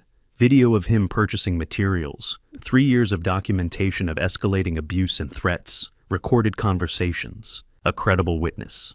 "Can you come to the station?" Lambert asked. "I can," I said. "But understand, this man is dangerous. He's already been violent. He's already made threats. And based on what we have, his plan is imminent." "We'll put a patrol car outside your house tonight," Lambert said. "Bring everything you have." After I hung up, I looked at Jacob. "You're staying here tonight. I don't want you alone." "What about Natalie?" he asked. "She's safe for now," I said. "Brandon thinks he still has time. He doesn't know we're moving." We spent the night assembling everything. I retrieved copies of my journals, screenshots of messages, photographs. Jacob and I reviewed the video frame by frame, documenting each item Brandon purchased and the timestamp. By 3 in the morning, we had a complete evidence package. Abuse, threats, surveillance, preparation for violence. I called Stephen Garrett's emergency line. "I need you to know there's a credible threat against my life," I told him. "I'm going to the police in the morning. If anything happens to me, you'll know exactly who to point them to." "Richard, what's happening?" he asked. "Brandon is planning to kill me," I said. "We have proof, and we're stopping him." When morning came, Jacob and I drove to the station with everything. Detective Lambert met us privately and spent 4 hours reviewing the evidence. The journals, the bruises, the recordings, the video, the investigators' reports. When he finally looked up, his expression was grim. "We're bringing him in for questioning," Lambert said, "and we're applying for warrants to search his residence and vehicle." As we left the station, something shifted inside me. For 3 years I had watched, documented, and waited, and Brandon had finally revealed himself completely. He had escalated past the point of return. He'd shown his true face, and now at last, the system would see it too. The detective came to my house the next morning. Albert Kingston was a man in his mid-40s with a kind of face that had seen too much and forgotten nothing. He spent 2 hours reviewing everything: the journal, the photographs, the video. Jacob had recorded the surveillance reports. When he was finished, he sat across from me in my study and said words that turned my blood to ice. "Mr. Hale, we need to take this extremely seriously. Based on the evidence you've provided, your son-in-law fits the profile of someone planning something catastrophic." "Oh, what do?" I asked. "We're going to maintain surveillance on him," Kingston said. "We're going to monitor his movements, his communications, everything. But Mr. Hale, you need to protect yourself. Don't be alone. Don't accept food or drinks from him. Don't let him get close to you. And if you see anything unusual, anything at all, you call us immediately. Do you understand?" "I understand," I said. After Kingston left, I sat in the silence of my house and understood something fundamental. Time was no longer abstract. The danger was no longer theoretical. It was imminent. It was real. It was happening now. I picked up my phone and called Natalie. She answered on the second ring. "Dad, is everything okay?" "Sweetheart, I need you to listen very carefully to what I'm about to tell you," I said. "Dad, you're scaring me. What's going on?" "Brandon," I said, and I could hear her intake of breath. "Brandon has done things, Natalie, things that the police are currently investigating, and I need you to trust me for the first time in 3 years." There was silence on the other end, then, "What do you mean the police are investigating? What are you talking about?" "I can't explain everything over the phone," I said, "but I need you to come home, to this house, right now." "Dad, Brandon said you would do this," Natalie said, and there was doubt in her voice. "He said you would try to turn me against him. He said you were trying to control me." I could hear him in the background. I could hear him telling her not to listen to me. I could hear the manipulation even through the phone. "Natalie, I know what he's told you," I said calmly. "I know he's told you I'm controlling. I know he's told you I don't understand your love. I know he's made you doubt me. But I'm asking you as your father to trust me on this one thing. Please, come home." I don't know," Natalie said, and I could hear the fear in her voice. Fear of me. Fear of Brandon. Fear of making the wrong choice. "And Natalie, listen to me," I said, my voice steady. "The police have evidence, real evidence, of things Brandon has done, things he's planning to do. I need you safe. I need you here where I can protect you, just for a few days. Please." "But Brandon says—" "I know what Brandon says," I interrupted gently. "I know everything he said. And Natalie, I'm asking you to come home anyway. Not because you have to believe me, but because you need to be safe." There was another pause, a long one. Then Natalie said very quietly, "Okay, Dad, I'll come home." When I asked, "Today, I'll tell Brandon I need to visit you. He won't like it, but okay, I'll come today." "I love you, Natalie," I said. "I love you too, Dad," she replied, and her voice was small, uncertain, but it was there. After we hung up, I sat in my study and exhaled slowly. One piece was in place. Natalie was coming home. She would be safe. And once she was here, once she could see the documentation for herself, once she could understand the scope of what Brandon had done, she would finally be able to make a choice from a place of safety rather than fear. But even as I felt relief, I also felt the weight of what was coming. Brandon would discover that Natalie had left. Brandon would understand that his plan was falling apart, and a man whose plan is falling apart is at his most dangerous. I called Jacob. "Natalie's coming home, today. I need you here." "I'm on my way," Jacob said. I called Stephen Garrett. "Natalie is coming here. I want her protected legally. I want everything in place." "I'm preparing the documentation now," Stephen said. "When she arrives, we'll make sure she understands her options." For the next few hours, I waited. I checked the security cameras. I made sure the doors were locked. I reviewed the documentation one more time, preparing myself for the conversation that was coming. At 3 o'clock that afternoon, a car pulled into my driveway. Natalie got out, and even from a distance I could see that she looked afraid. afraid of me, afraid of Brandon, afraid of everything. But she was here. I walked out to meet her, and when I saw her face, really saw it, I understood what 3 years of Brandon had done to her. She was thinner, smaller. The light in her eyes had dimmed to almost nothing. "Hi, Dad," she said quietly. "Hi, sweetheart," I said, and I pulled her into a hug. She was stiff at first, uncertain. But then she leaned into me and I felt something break open inside my chest. Jacob arrived 15 minutes later. Then Stephen Garrett. And in my living room, surrounded by the people who loved her, Natalie finally heard the full truth. I opened the leather journal. I showed her the pages. I read the entries aloud. And with each page I watched her realize something. None of this was her imagination. None of this was her fault. All of it was real, documented, undeniable. By the time I finished reading, Natalie was crying. Not angry tears, not defensive tears, but the tears of someone who finally understands that she's been trapped and that escape is possible. "I'm sorry, Dad," she whispered. "I'm sorry I didn't believe you." "It's not your fault," I said. "And Natalie, the worst part isn't over yet. But you're safe now, and that's what matters. Before I reveal what happened when Brandon came to my door that night, I need to know you're still with me. Drop a comment below and tell me, would you have done what I did? Would you have waited 3 years documenting everything in silence? Or would you have confronted him sooner? I genuinely want to hear your perspective on this. And one more thing before we continue the events coming next blend. Real experiences with some dramatized elements for storytelling purposes. If that's not something you're comfortable with, this is your moment to step away. No judgment. But if you're staying, let's see this through together. Brandon arrived at my house the next evening. He was angry in a way I'd never seen before. The mask had completely fallen away. He pounded on the door. When I opened it, he pushed past me into the living room. "Where is she?" he demanded. "Where's Natalie?" "She's upstairs," I said calmly. "And you need to leave." "She's my wife," Brandon said, his voice rising. "You're filling her head with lies. You're trying to turn her against me. Give her back to me." "Natalie is staying here," I said quietly. "And you're going to leave now." Brandon's face twisted with rage. "You don't understand what you're doing, old man. You think you're protecting her, you're destroying her, and you're destroying me. That's not going to end well for you." I didn't respond. I just stood there watching him understand that manipulation wouldn't work anymore, that intimidation wouldn't work either, that he'd lost. "Give me what's mine," he said, and his voice had changed. It was cold now, calculating, dangerous. "The house, the money, Natalie, give me what I earned." "You haven't earned anything," I said. "You've taken everything, and it stops now." Brandon lunged at me. His hands went for my throat.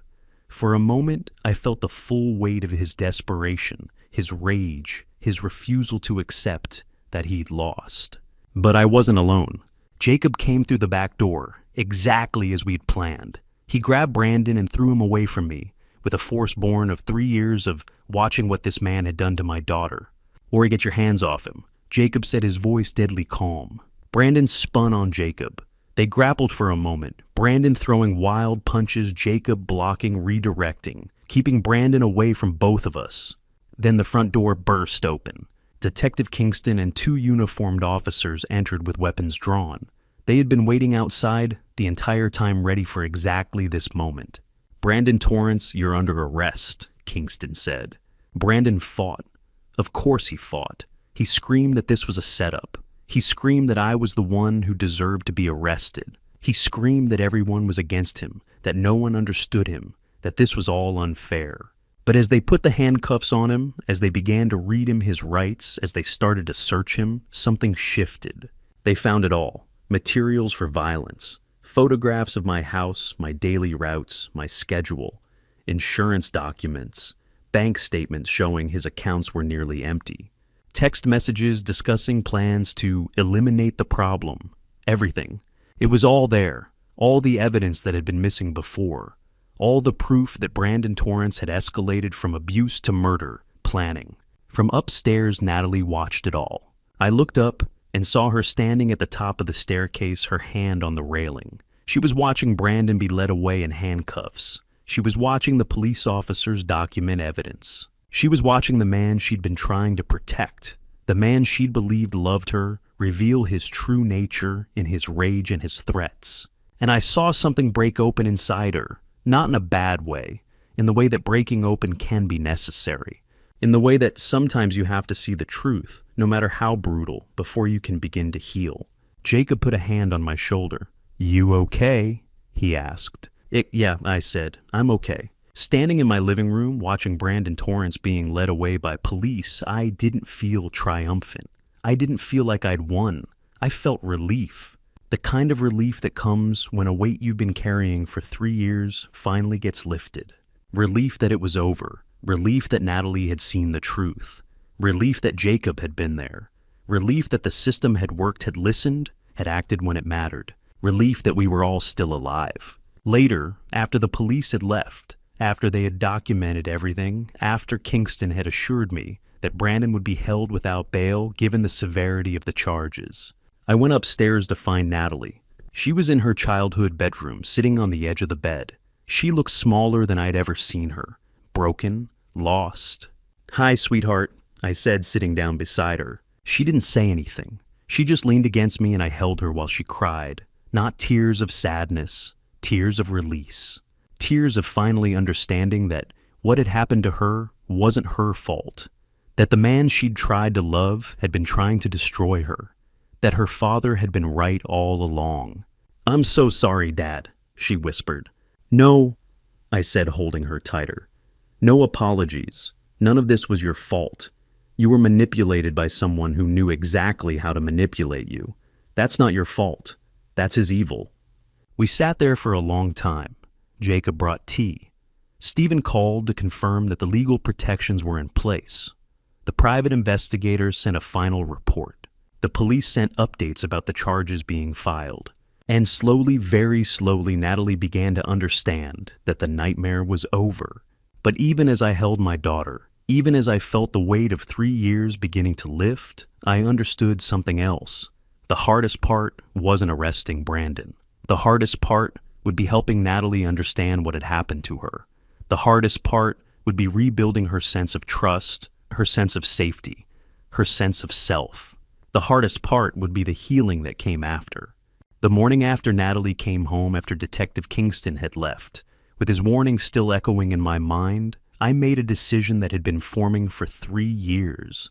It was time to stop hiding what I had protected. It was time to show my daughter the full picture.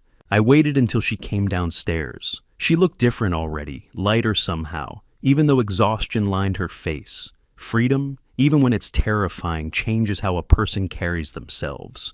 "Natalie," I said, "there's somewhere we need to go today."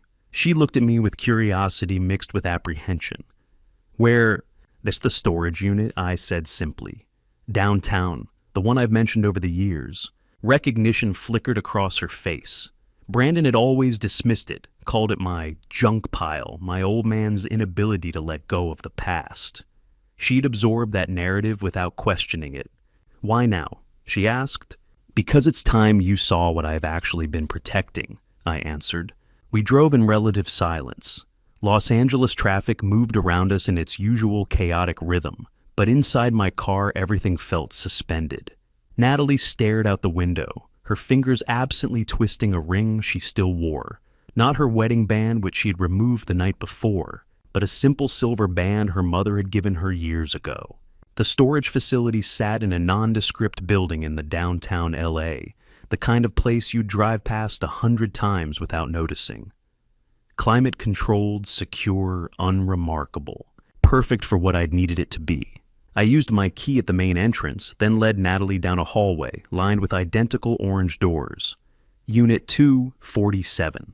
I'd memorized that number years ago, visited it countless times, but this moment felt different. This time, I wasn't coming alone to add another entry to my documentation. This time, I was opening it to reveal everything. The lock clicked. I pulled up the door. Natalie stepped inside and went completely still. The unit stretched back 10 feet, maybe 12. To someone who didn't know what they were looking at, it appeared exactly as I had intended, a cluttered collection of boxes, old furniture, the accumulated debris of a life that couldn't quite let go. But I knew every single item in this space. I knew where everything sat and why. "What is all this?" Natalie asked, her voice barely above a whisper. This," I said, gesturing to the space around us, "is your mother." She turned to look at me, confusion crossing her face. Then her eyes tracked back to the boxes nearest the entrance. Cardboard boxes carefully labeled in my handwriting. Carol's winter clothes, Carol's books, poetry collection, Carol's teaching materials. Natalie's hand went to her mouth. She moved forward slowly like she was approaching something sacred, because in many ways she was. She knelt beside the first box and opened it with trembling fingers. Inside were her mother's sweaters folded with care, each one wrapped in tissue paper to preserve it. She lifted one out, a soft gray cardigan with wooden buttons, and brought it to her face. "It still smells like her," Natalie breathed, and her voice cracked on the last word. "Lavender, and that lotion she always wore. Dad, why didn't you tell me you had these?" I knelt beside her.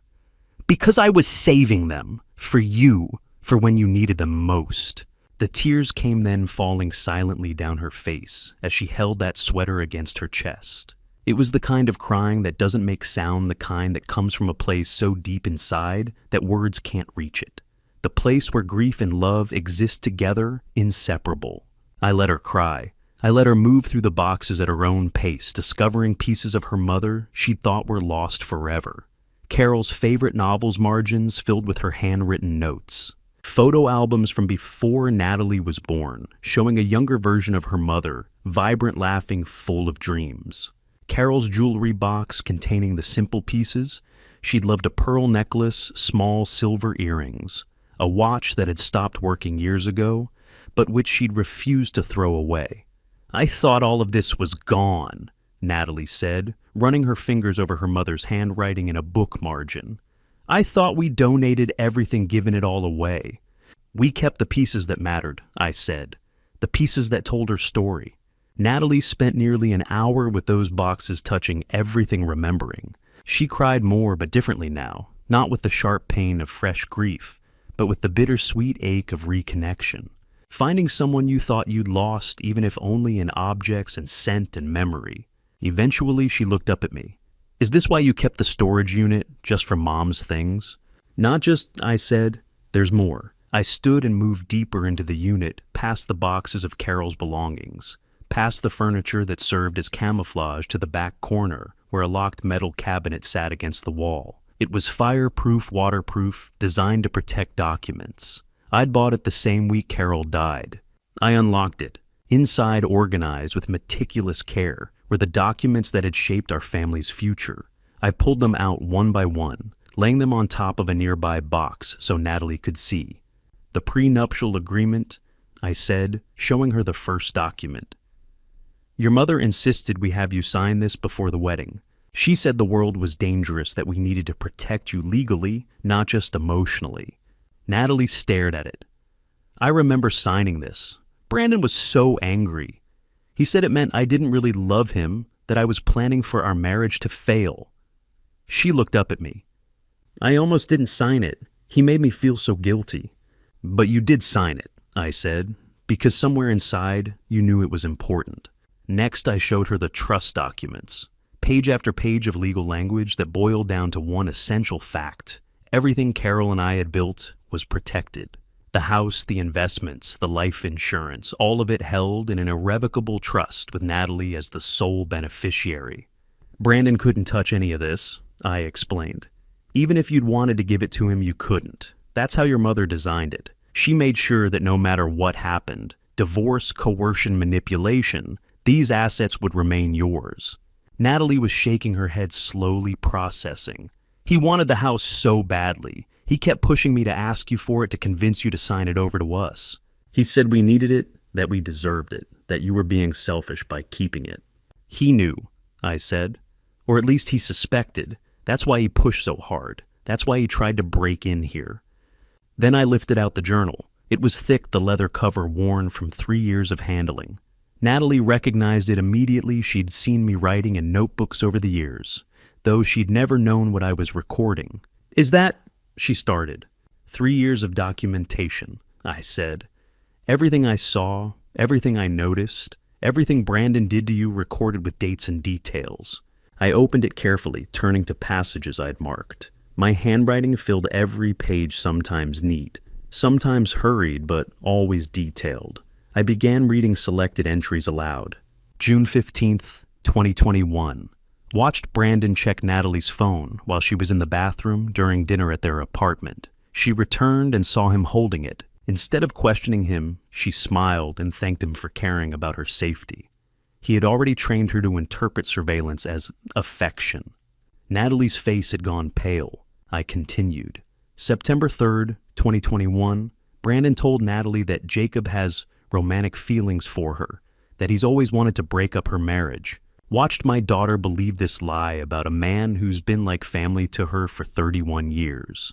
Brandon is systematically cutting her off from everyone who might help her see what he's doing. February 12th, 2023.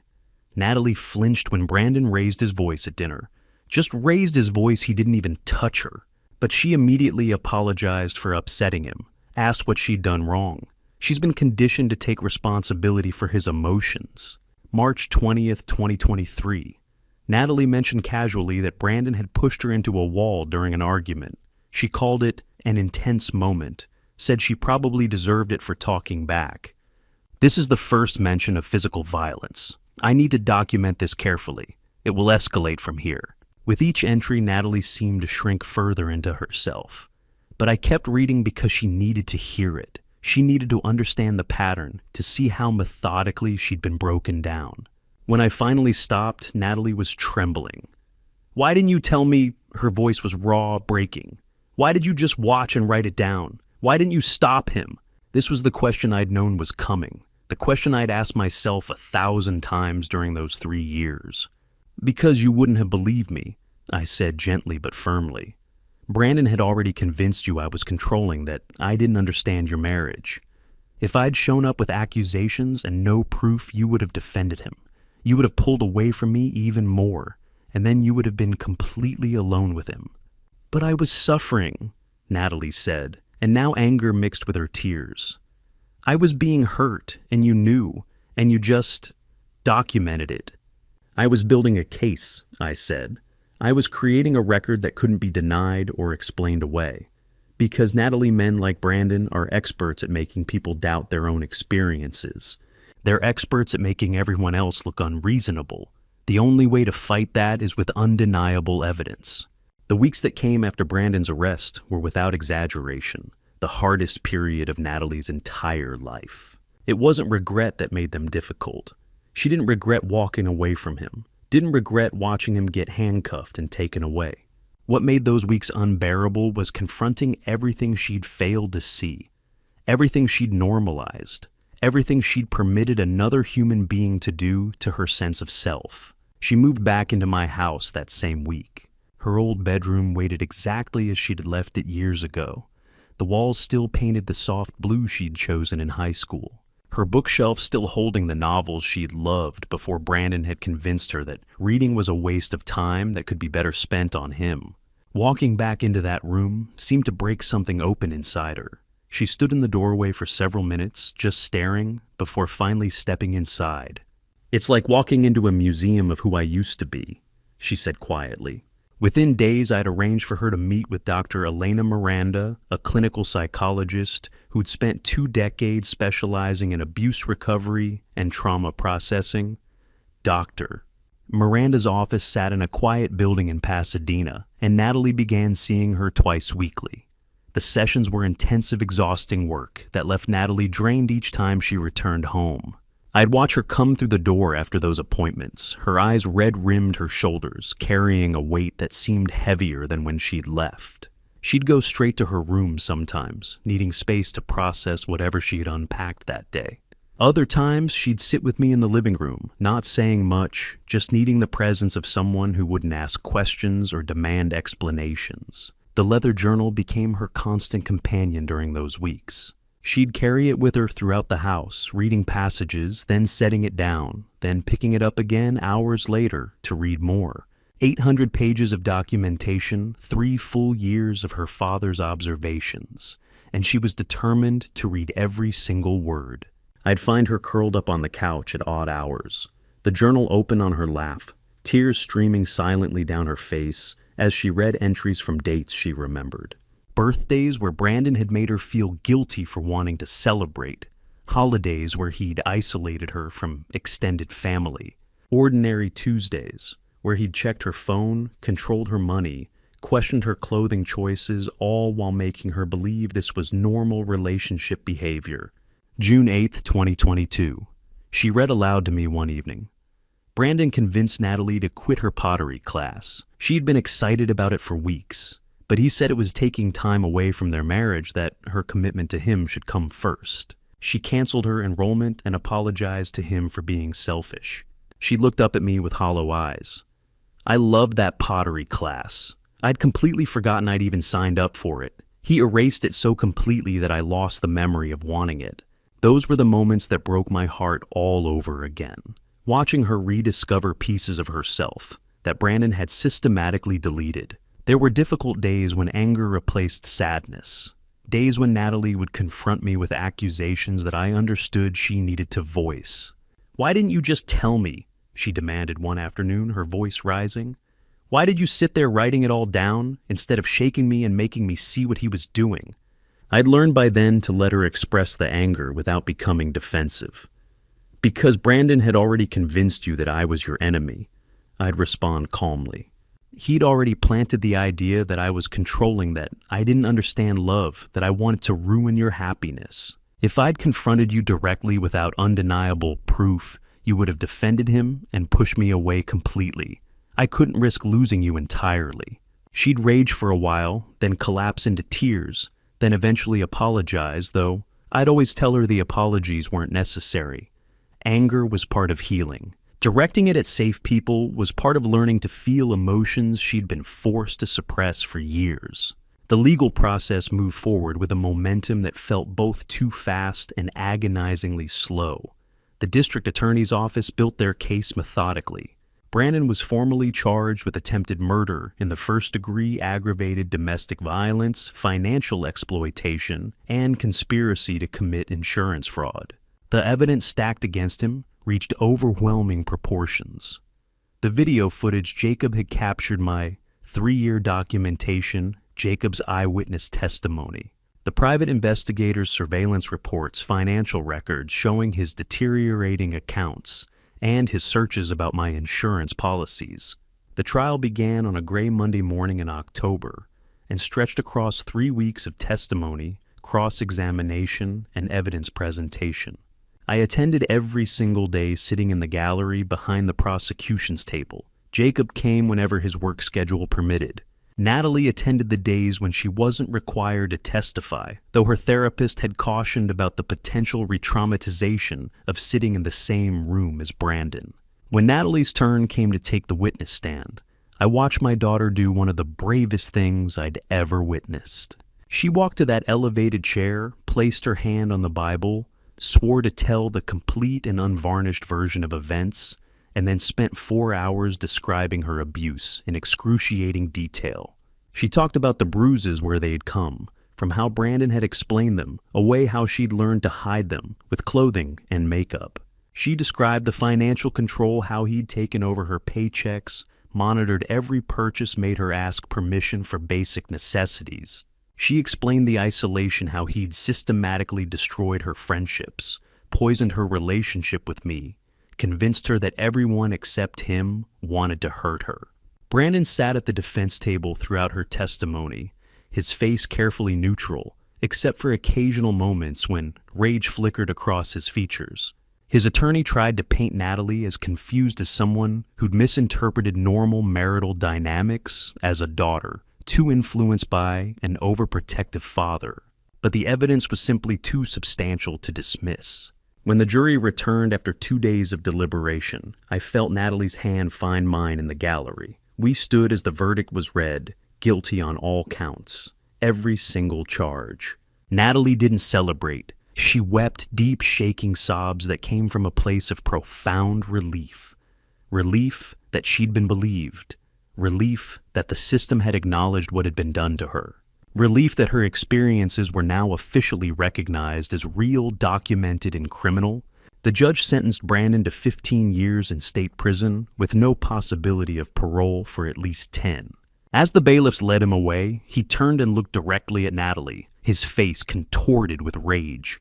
Jacob moved immediately to block her view, his body a physical barrier between her and the man who'd tried to destroy her. In the months following the conviction, something remarkable happened. Not quickly healing never happens quickly, but gradually, steadily, like watching spring arrive after an endless winter. Natalie and I began rebuilding what Brandon had worked so hard to demolish. We established new routines, Sunday dinners that we cooked together, both of us working in the kitchen the way she and Carol used to do. Wednesday evening walks through the neighborhood just talking, or sometimes walking in comfortable silence. Saturday mornings, where we drink coffee on the back patio, and she'd tell me about what she was learning in therapy. She asked questions I answered with complete honesty. Did you ever want to just drag me away from him? Yes, every single day. Were you scared he'd succeed in killing you? Terrified. Did you ever doubt that I'd eventually see who he really was? Never. Not once.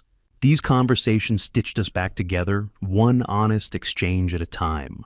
Natalie's therapy sessions continued twice weekly, and I watched her transform gradually. She started recognizing manipulation tactics she had been blind to before.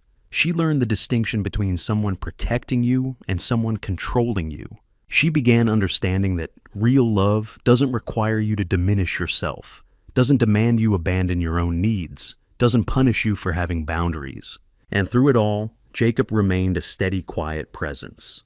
He'd started coming by on Sunday afternoons, originally to check on both of us, but gradually staying longer. He'd sit in the living room with Natalie talking about mundane things. The book he was reading, a movie he'd seen, something funny that had happened at his work. Nothing heavy. Nothing that required her to process trauma. Just normal, easy conversation that reminded her what healthy interaction looked like. He never pushed for more, never hinted at wanting anything beyond friendship.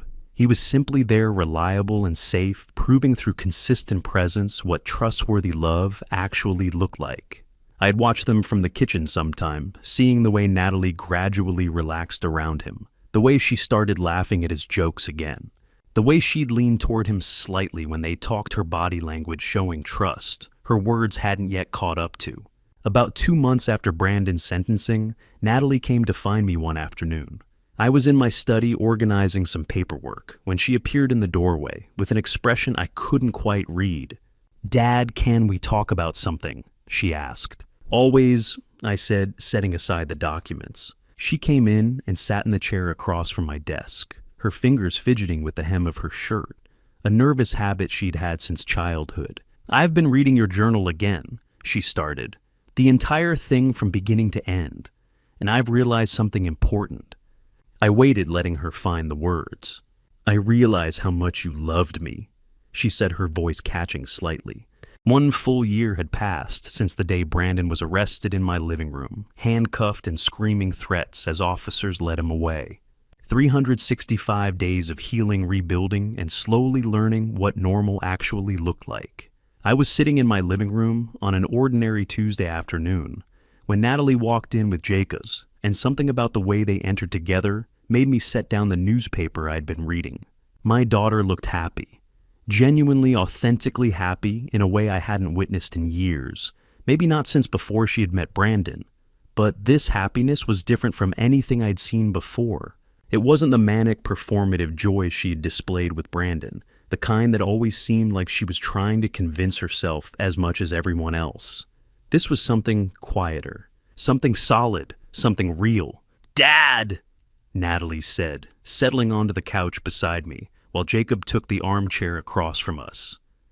"Jacob and I wanted to talk with you about something." I looked at them properly then, really studying them together. Jacob's hand rested on Natalie's shoulder, gentle and undemanding. Natalie leaned into him naturally, without the hypervigilance that used to mark her every movement around Brandon. When they glanced at each other, I saw something I'd almost forgotten could exist peace between two people who'd chosen each other freely. We've been spending a lot of time together. Natalie continued, a slight blush coloring her cheeks. And we wanted you to know that we're taking this seriously. We're not rushing into anything. We're being intentional and careful. But we're committed to seeing where this goes, to building something real together. Jacob spoke then, his voice steady and sincere. Richard, I want you to know that I understand what Natalie's been through. I'm not going to push or pressure her, or try to move faster than she's comfortable with. I've waited a long time to have this chance, and I'm going to do everything right. I found myself smiling, a genuine smile that came from somewhere deep in my chest. I can see the difference, I said, looking at Natalie.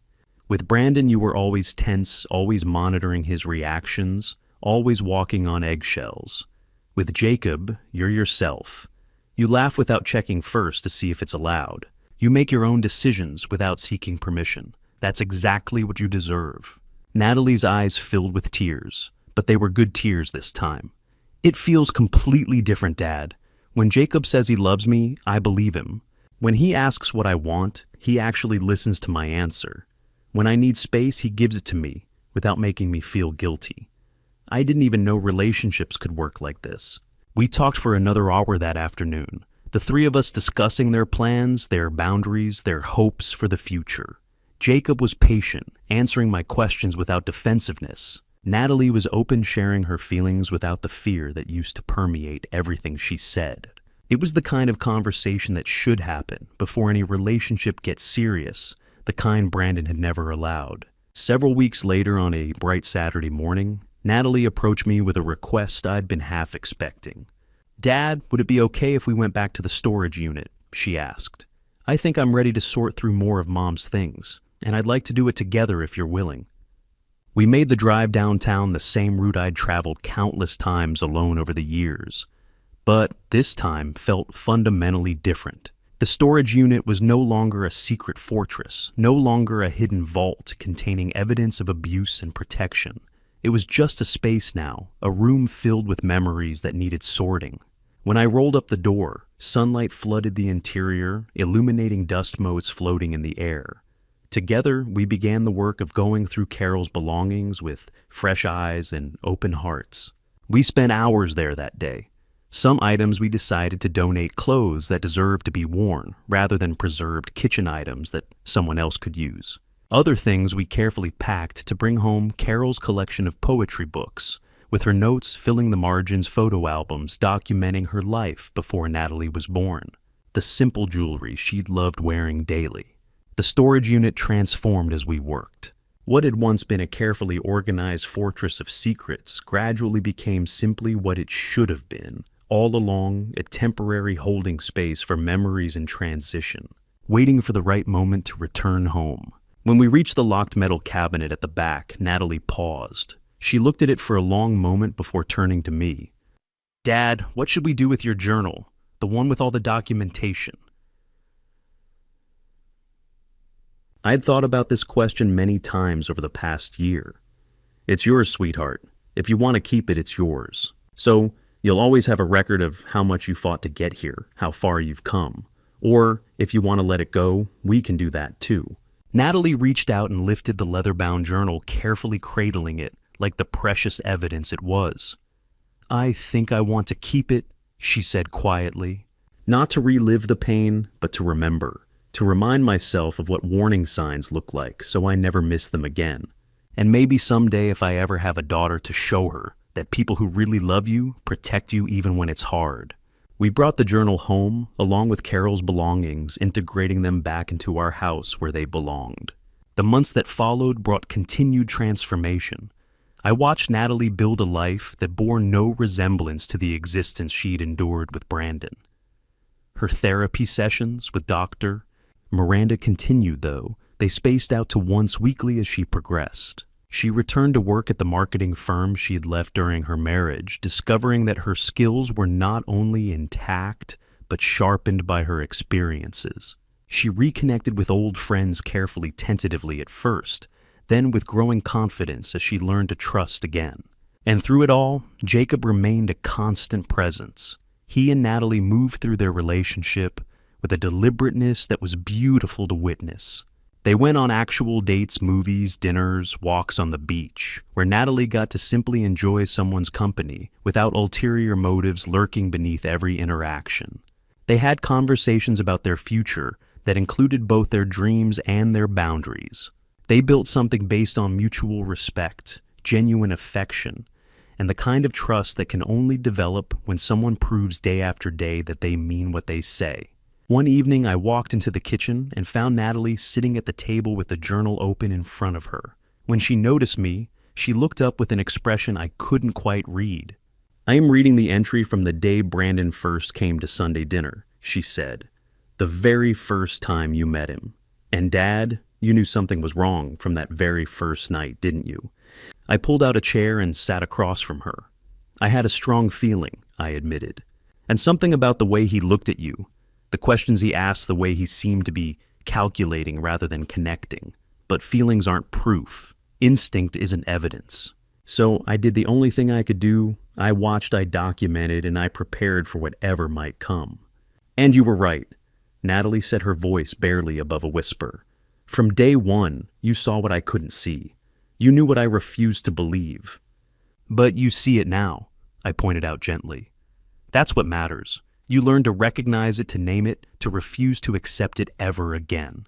As the year continued its progression, I found myself settling into a peace I hadn't known was possible. The trauma of those 3 years hadn't disappeared. It never would completely. Those experiences had become woven into the fabric of our family story, part of who we were and how we'd survived. But the purpose that had driven me through those dark years had been fulfilled. Natalie was safe. She was genuinely healing, not just surviving. She was building a healthy relationship with someone who loved her, without needing to control her, without demanding she diminish herself, without using her as a means to an end. One afternoon in late autumn, I stood at the kitchen window, watching Natalie and Jacob in the backyard. They were raking leaves together, laughing about something, occasionally stopping to steal quick kisses when they thought I wasn't looking. The late afternoon sun cast everything in golden light, and for just a moment, I could almost feel Carol standing beside me watching too. I thought about something she'd written in one of those letters I'd found after she died. The greatest gift we can give our children isn't protection from pain, because pain is inevitable. It's giving them the strength and the tools to survive it, to learn from it, and to build something beautiful on the other side of it. I had spent 3 years giving Natalie those tools, through silence, through documentation, through patient preparation that must have looked like inaction to anyone who didn't understand what I was building. Now she was finally free to use what she had learned to build the life she deserved. People occasionally asked me during that year, friends, acquaintances, even Stephen Garrett, the lawyer, if I regretted the way I'd handled things. If I wished I'd confronted Brandon sooner, told Natalie earlier, acted more quickly. The honest answer is that I've made peace with every choice I made.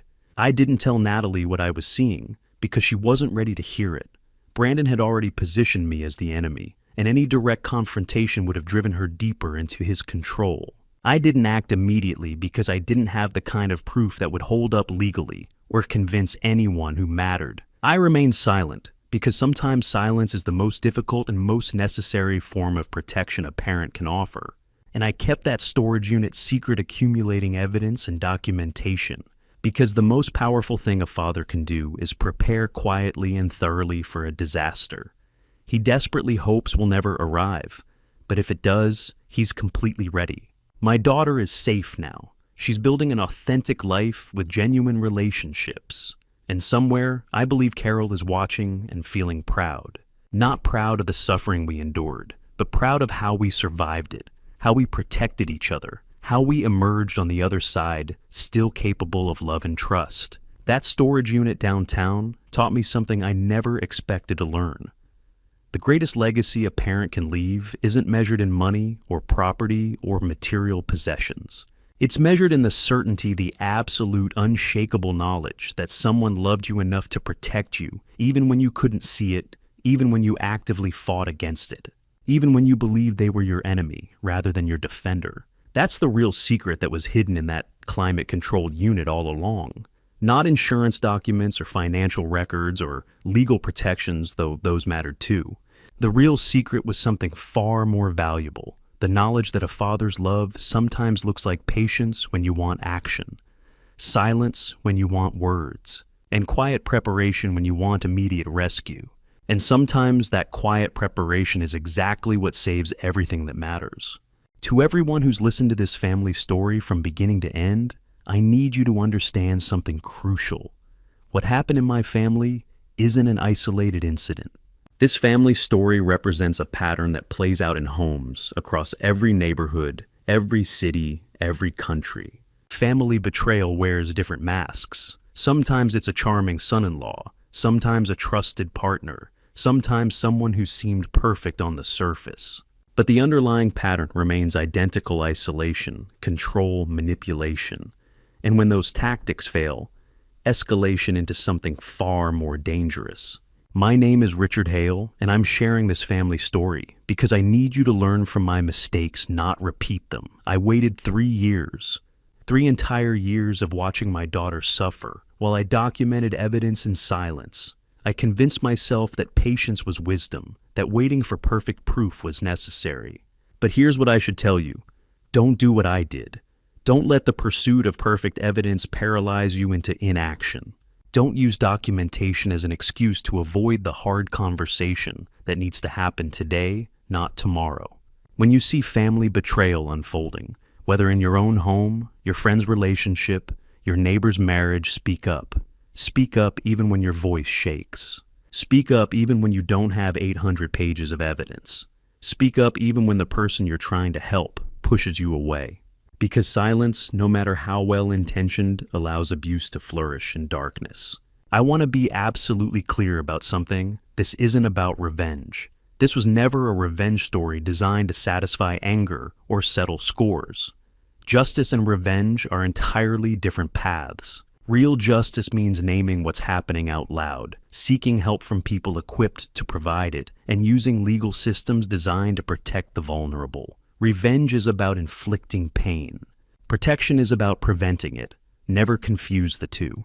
If you're currently living in an abusive situation and you feel trapped because you lack resources, please hear me. Help exists.